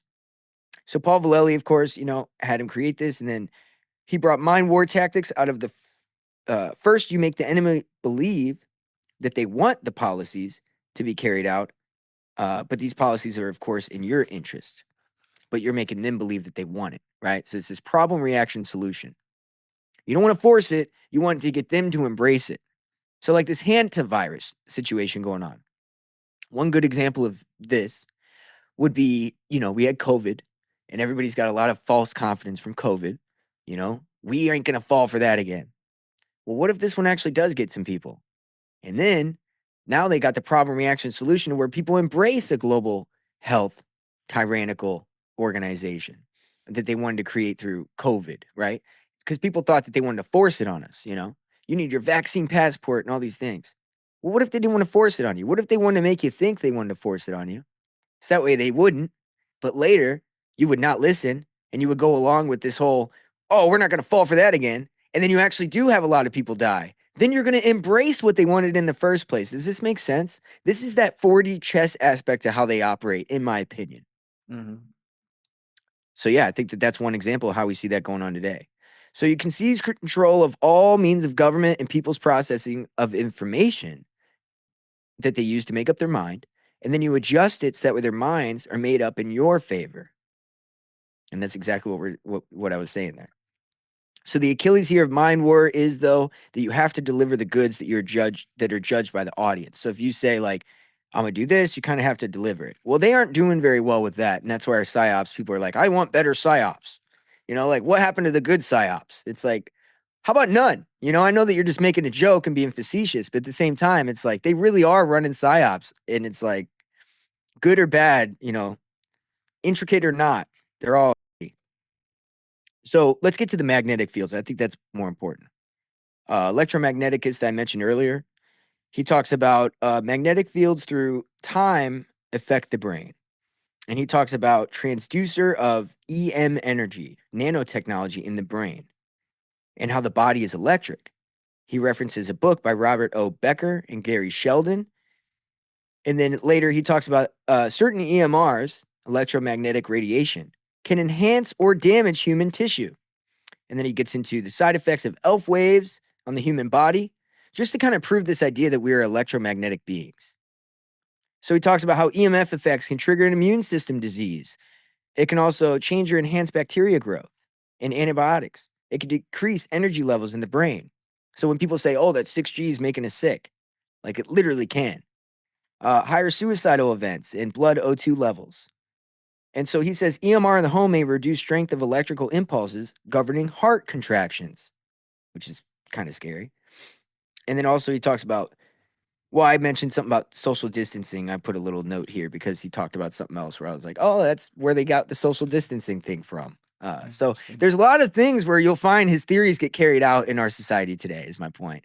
Mm-hmm. So yeah, they found through meditation, auto-suggestion or outside forces, such as EMS devices and hypnosis, they can create states of constant confusion and distraction that can be reduced to background noise in favor of a dominant, more attractive stimulus. So it's like he writes like a genius, though. I mean, the guy's not stupid. So it's like you're reading a scientific study on how to manipulate masses. It's pretty Yeah. crazy. So these people are not sent into sleep, but rather a state of receptive relaxation, kind of a zombie-like state. Using principles of resonance will cover this, act from that person, and then you'll achieve resonance once the stimulus ceases, and the memory will remain on varying levels to the subject. So you can implant subconscious memories into people so that way they'll kind of like go along with something later that you present. It's really it's the most cynical I've ever read. And that's just a little excerpt out of it, just to give you an idea of what we're dealing with. Doesn't that seem like what we deal with every day? Yeah. Yeah. You put that with like Cass Sunstein, and you can Hmm. see how this has been perpetrated, if you will, on big swaths of the population. All the time. Yeah. Social media, echo chambers, all being done Yeah. on You're purpose, onto something. Yeah. I hope so. 'Cause Yeah. I No, spend a lot of time looking at it. that's it. I appreciate you giving me a little bit of a look into that book, into some of his material, because that's the one thing that I haven't looked much into with him. But I know he made it really high up on the chain in the military, Oh yeah. and they seem to just let these guys do whatever they want. They did that with Parsons too. Parsons got Charlie Manson, literal get out of jail free cards. Right. They let Parsons get away with everything. They let him get away with what's the word? He was selling secrets, selling state secrets to to Israel. You Really? knew With about that Pollard? part? So was he working with Pollard? Jonathan Pollard? Who was like the biggest, they say the biggest spy. He sold our nuclear secrets to Israel. I He was an think Israeli spy. I don't know if he worked with him. I have the information. Wow. I could send it to you, bro. But it's like he was when he worked for. I think it was when he was working for NASA. Mhm. No, I'm sorry, it was Hughes. He was working for Howard Hughes Mm. because Howard Hughes hasn't had a big aerospace company, right? And he got Parsons was working for him. Parsons got access to stuff that our military was working on because Hughes was like the Elon Musk of his day. Right. He had contracts to do like secret stuff for our government. Parsons got a hold of that some of that material. Apparently, gave some of it to Israel because Parsons was going back and forth to Israel, and I think he even stayed there for an extended amount of It time. makes perfect sense, dude. I mean, when you're talking about Yeah, Operation Paperclip and you know, what I said earlier sounds crazy to most people, but Israel is a part of this Nazi regime in this weird way. It's, you know, you had a lot of SS officers go to Israel after World War II. yeah, A lot of people don't know that. They also went here and they also went to Russia. And, you know, Israel, what is the main thing? You know, the biggest boogeyman after that was Russia, right? But they work with Russia. Like, it's just this big, you yeah. know, it's all theater. It's all It theater, was you just know? it was the post-war Nazi spy network, and it hit Exactly. everywhere. It hit here. I mean, we call it paperclip here, but like you Right. said, the Russians got a ton of Nazi scientists. The Russians took Berlin before U.S. troops got even on the ground. Definitely a southern portion of Berlin. They got scientists out of Berlin before the Americans even got there. Is my point, Yep. But also, the British got some Nazis. The French, I think, most of the countries got some, but Yeah. also there was this massive spy network that was sort of uh, kept in place. In other words, they let the Nazis keep their World War II spy network going. So we just kind of Yep. tapped into that and just gave them suits. We took them out of the Nazi uniform and gave them a And we suit. created the CIA, the MI6, and the Yes, Mossad literally within a year of each other right after that. But who created the first intelligence agency? The Nazis, the SS. yes, That was the first exactly. one. And so we know that this is so again, you know, all that context is important whenever you say crazy things like Israel is the Nazis. You know what I mean? But yeah, they all work together, you know? So that's why we are selling secrets there. And it's funny because I had a tech whistleblower, I call her. She worked at Facebook and, you know, talked to people from Palantir. And she said that on their walls, Elon Musk has this on his walls too. Move fast and break is on their walls. That's like their motto. Well, if you go watch Strange, what is that show about Jack Angel, Parsons? strange Strange angel. Angels. Jack Parsons literally is the pioneer of that thinking. Go watch the show. He's literally saying, why do we got to wait on this? Or why do we got to apply mathematical equations to prove that we can create rockets that work? How about I just go out there and make a rocket? What do you mean I got to sit here and prove it through math? No, I want to move fast and break. That's like literally was his thing. So that is where they get this ideology from. Goes all the way back to Parsons. And I'm like, wow, isn't that amazing? It's like Yeah, today, all of our tech bros that, you know, are pushing this. You could see the direct correlation.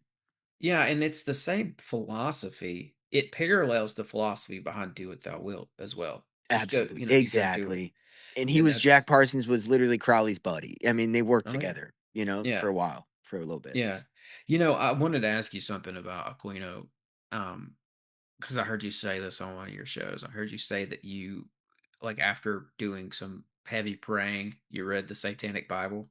Yeah. How was that? What did you walk away with from that? Yeah, you know, I've kind of exited it out of my mind a little bit, but kind of what I walked away with is it's just the age old the evil God is the God of the Bible.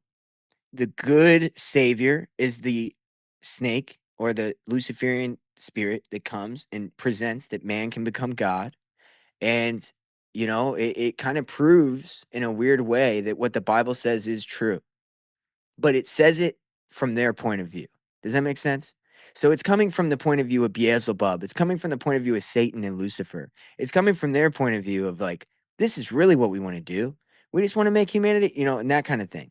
So when you start to kind of, and then I realized like, oh, so this just really proves that a lot of the biblical stuff about these fallen angels and these, you know, these entities that want to work with man and create man as God. This literally lays credence to that being true.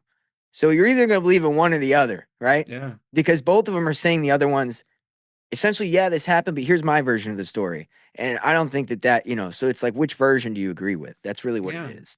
And it's I'm with dark. It's that. dark. It's very deceptive, you know, just like all the other It Luciferian doctrines. Yeah, absolutely. They say that LaVey's power spirit, kind of like the head demon that he was connected with, and I guess working with the most was Leviathan, Mm. which is, a name we see It's in the the new movie. Israeli. That's the new Israeli energy company.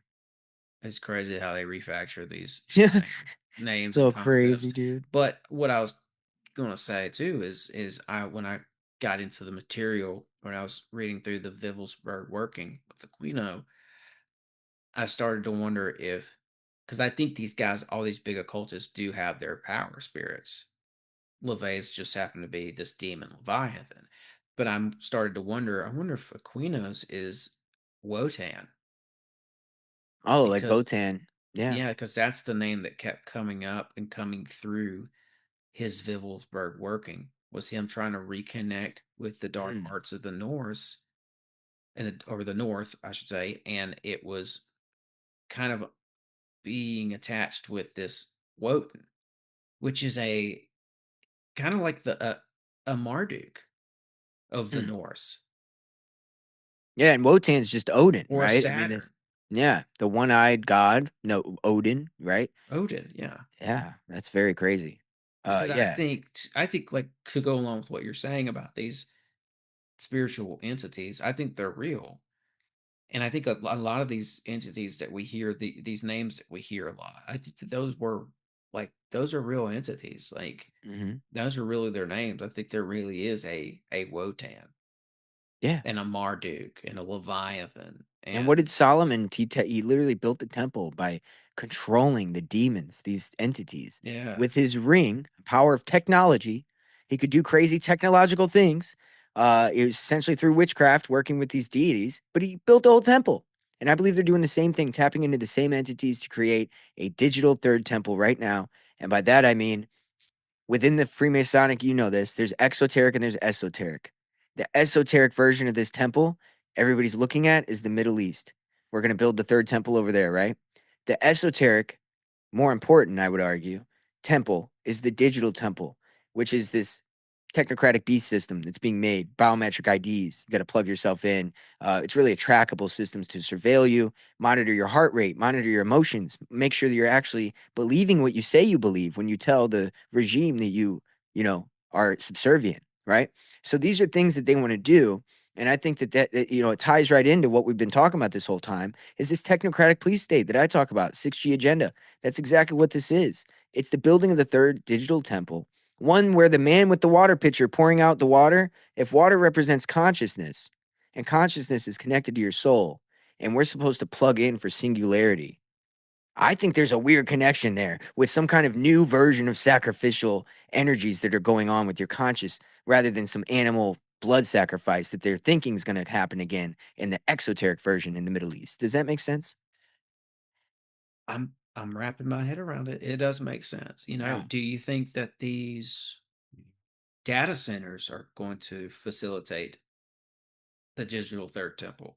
Yeah, that's the whole point. Yeah. Tex Mars has a great book. It's called Project Lucid, Lucid, Lucid, Lucifer, Lucis.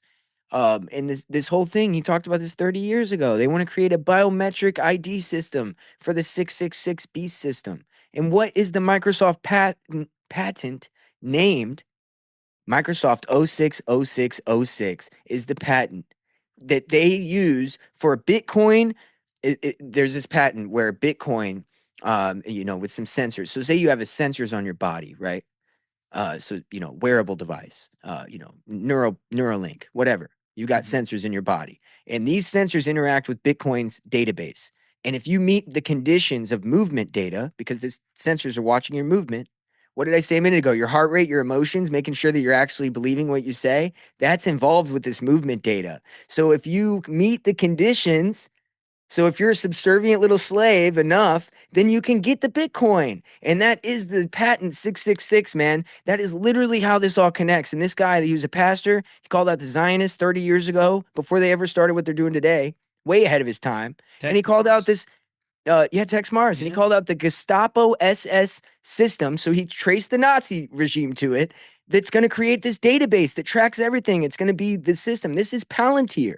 So we're here today and we're in it. and it's happening. It's being built right in front of our eyes, and we've got very short amount of time. It's like the Sam Altman Sweet Pea device, which is it's like a wearable in-ear type of thing, except it doesn't go in the ear. I think it like clips onto the outside. Yes. And the whole concept is that you just wear it all the time. You just don't ever take it off. And Yeah. it's like doing half of the work or more than half the work of your phone. Yep. Like you talk to it, you engage with an AI. It'll And connect you to the internet, tell you what, yeah, give you an AI yeah, overview of whatever question you ask, right? Things like that. right. Yeah. Yeah, and then you get some sort of I don't know where this goes, but I imagine it goes to like some sort of medical glasses or something where you can see the internet on the Yeah. inside of the AGR or there's going to be a lot AGI. of like a lot of accompanying tech Mhm. to where you'll be hands off with your phone Mhm. at some point if you But I think choose it's to way use deeper. this. Like that's the convenience aspect that they're going to sell us on. Yes, that's But exactly the point. that's the convenience aspect. But I always say, the chain links that are going to put you into enslavement are convenience and security. The two things that are going to enslave you are your yearning for more security, more of a police state, or, right, I want my children protected. So we need facial recognition for my kids on Roblox so these predators don't get them. That's just more control and for your security Yeah, purposes. it's Or 9/11 Mhm. Patriot Act. Yeah. Exactly. Or your convenience, which, by the way, total information awareness came out of the Patriot Act, which is how Palantir was formed. So that's literally what Palantir is it came out of the Patriot Act. And so, yeah, 100%. And 9/11 was a Crowleyan magical ritual that was done. And when you look deeper into that, Trump is the 9/11 president, 4-5 and 4-7, makes 9/11. That's the 45th and 47th president. Start doing the stuff that they do, and you'll start to see what they're saying, dude. Because what do they do in Kabbalistic magic? They always add up the numbers together. 4-5, that's a 9. 4-7, that's 11. Huh, Trump was the 45th and 47th, the 9/11 president, and he's finishing out the beast system, the police state that they started under the Bush era. And he's even doing the same Zionist wars that they did under the Bush era. Isn't that funny? Yeah. So anyway, it's the Crowleyan magical ritual happening still. And that's why he calls it MAGA, because he's the great magician, Magus. And That guy. he serves the high priestess, Yeah. But yeah, Yeah. it all connects to Well, Aquino and everything. yeah, Tex Mars. Glad you brought him up. You mentioned a couple of things, but yeah, I think he was predicting a lot of stuff in the 90s. I think it was Oh, right yeah. where wasn't he even using the word technocratic? Oh yeah, he was all because he started his field in he was a writer for a newspaper, a magazine, and he wrote for technological companies. And he would be in rooms and hearing about people talking about biometric IDs, smart cards, all these different things. And they're on the drawing board, but they're trying to describe this future that they want. And everything they described is what is coming right now. But the thing is, he said it's going to be here by 2000. So he was 25, 26 years off. But that's what got him. That's what got him is he put a date to it. Never put a date to it because they'll always move it. Yeah. Yeah. But no, you're right. But also, He's also still right though, because the Patriot Act started in well, 2001. It's pretty I was going close. to say, yeah, there was this 2000 and or even 1999. That's significant to setting the stage for this stuff, sort of opening the door Yes. for this stuff to start happening. And you have movies like The Matrix that come out, and Yes. it's sort You're of so right. telling you, it's showing you like this is where we're going Oh my as a God. Yeah. I forgot about that aspect. I've said species. it before and I forgot now, but you're so right. Yeah, he was right, dude.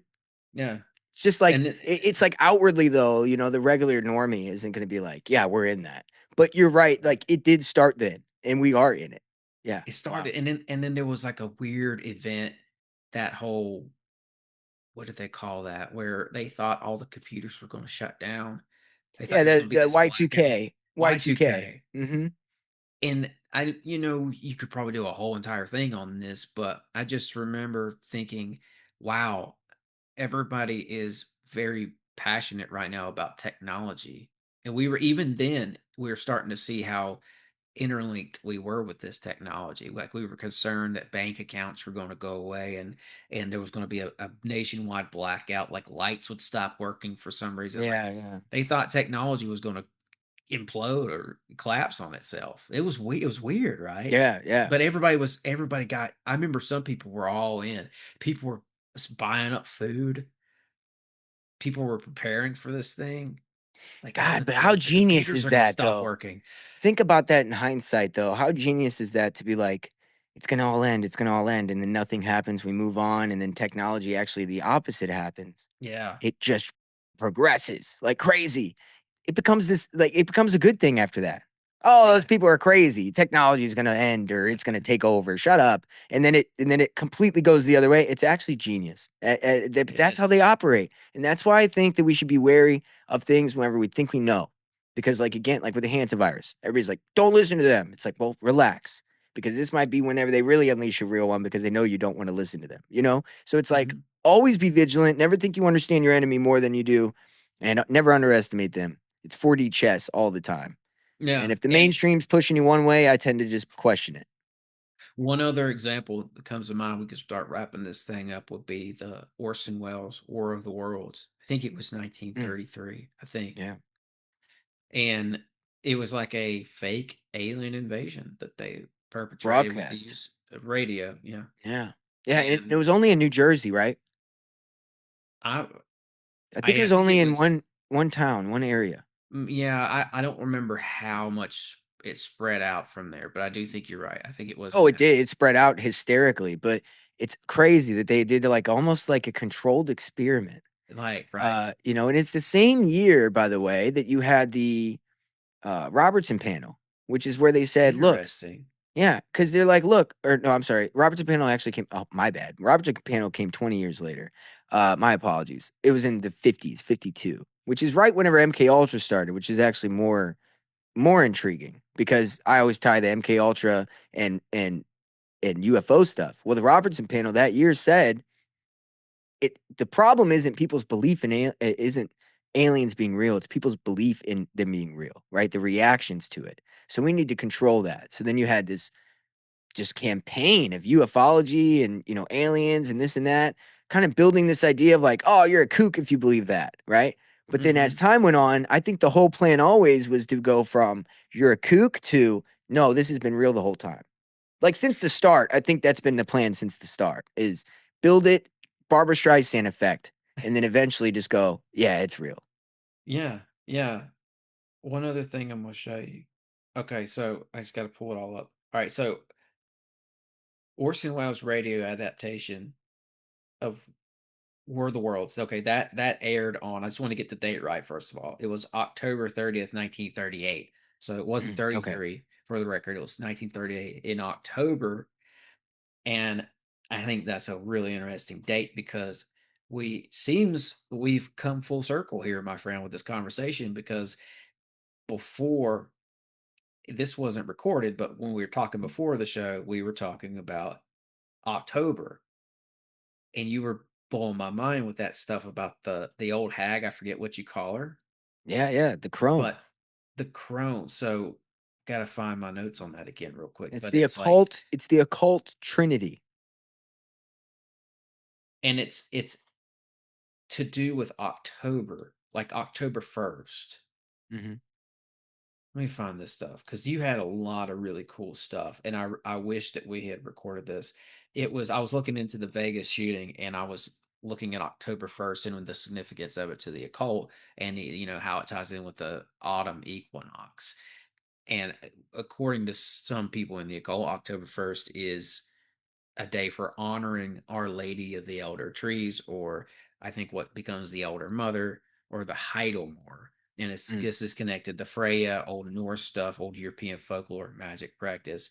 But what it gets into is that October 1st is like beginning of harvest season, Yeah. Yeah, and Saturn it's Saturn is the god of the harvest, by the way. yeah. Yeah, and You know? there's three sections to harvest season, and it's Lamos, Mabon, and Samhain. And Mm. you were talking about how that represents the three goddesses. And I wanted Yeah. to, what was that Yeah. again? There's a triple goddess trinity, okay? In neo-paganism, like Wiccans and all that, they look at it as the maiden, the mother, and the crone. So the maiden, it would be like the young woman, right? That'd be the spring equinox, the goddess of fertility. And then you have the mother, which is like, obviously like the Virgo, right? That's the summer equinox, right? That Virgo is known as the mother, is she not? Virgin Mother Mary, right? Yes. And then you have the crone. She's the dark moon, the winter, the final stages of life. She's the old, when you're talking about witchcraft, she's the old, like she's the mother goddess of witchcraft that you would call on because she has all the wisdom, right? The esoteric wisdom that you're looking for. So you have the maiden, the mother. So you have the fertility goddess, the mother goddess, Virgo, and the crone, which would be Scorpio, by the way. And then, of course, the Grim Reaper is represented with a scythe, which is, I don't know if you know this, the Grim Reaper is a representation of Saturn. And so he has a scythe because he's the god of the harvest season. So this all ties in together very deeply, man. We're Okay. we're definitely full circle. Yeah, we're full circle. Here's the thing I want to throw in just to correct something I said again there. It doesn't start on October 1st. It actually starts, this model starts in August 1st, but it goes through to October 31st. So Mhm. it's the three Yeah, primary 31st. festivals that are in the pagan wheel of the year.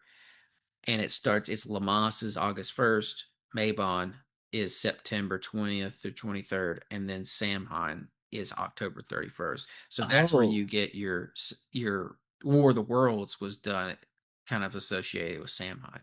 okay. And you've got, see, so that's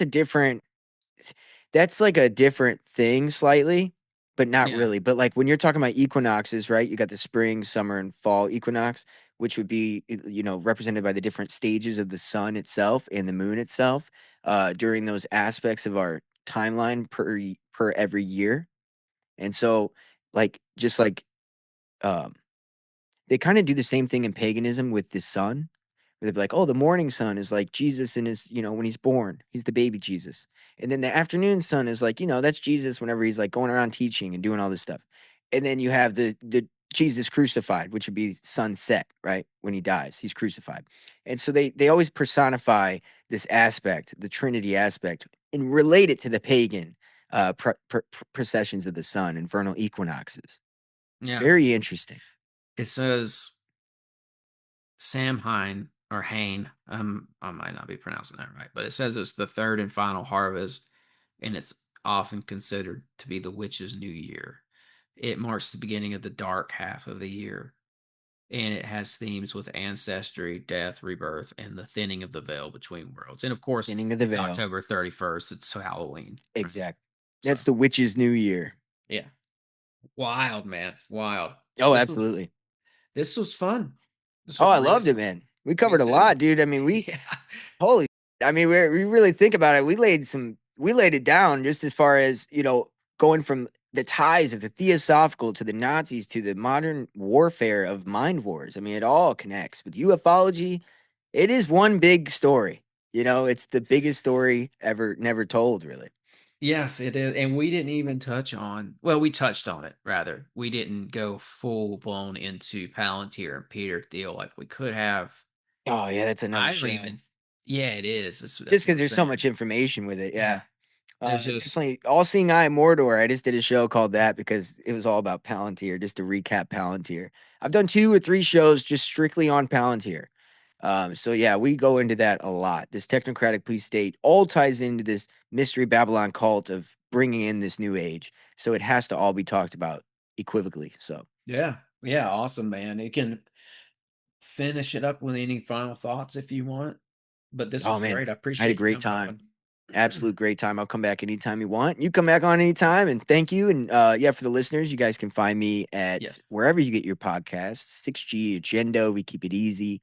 It is the agenda of the 6G that we talk about, like the Matrix system, Minority Report, Terminator. It's all just movies that are trying to let us know what's coming. And it's good to stay vigilant and know. So definitely check us out if you want to hear about it.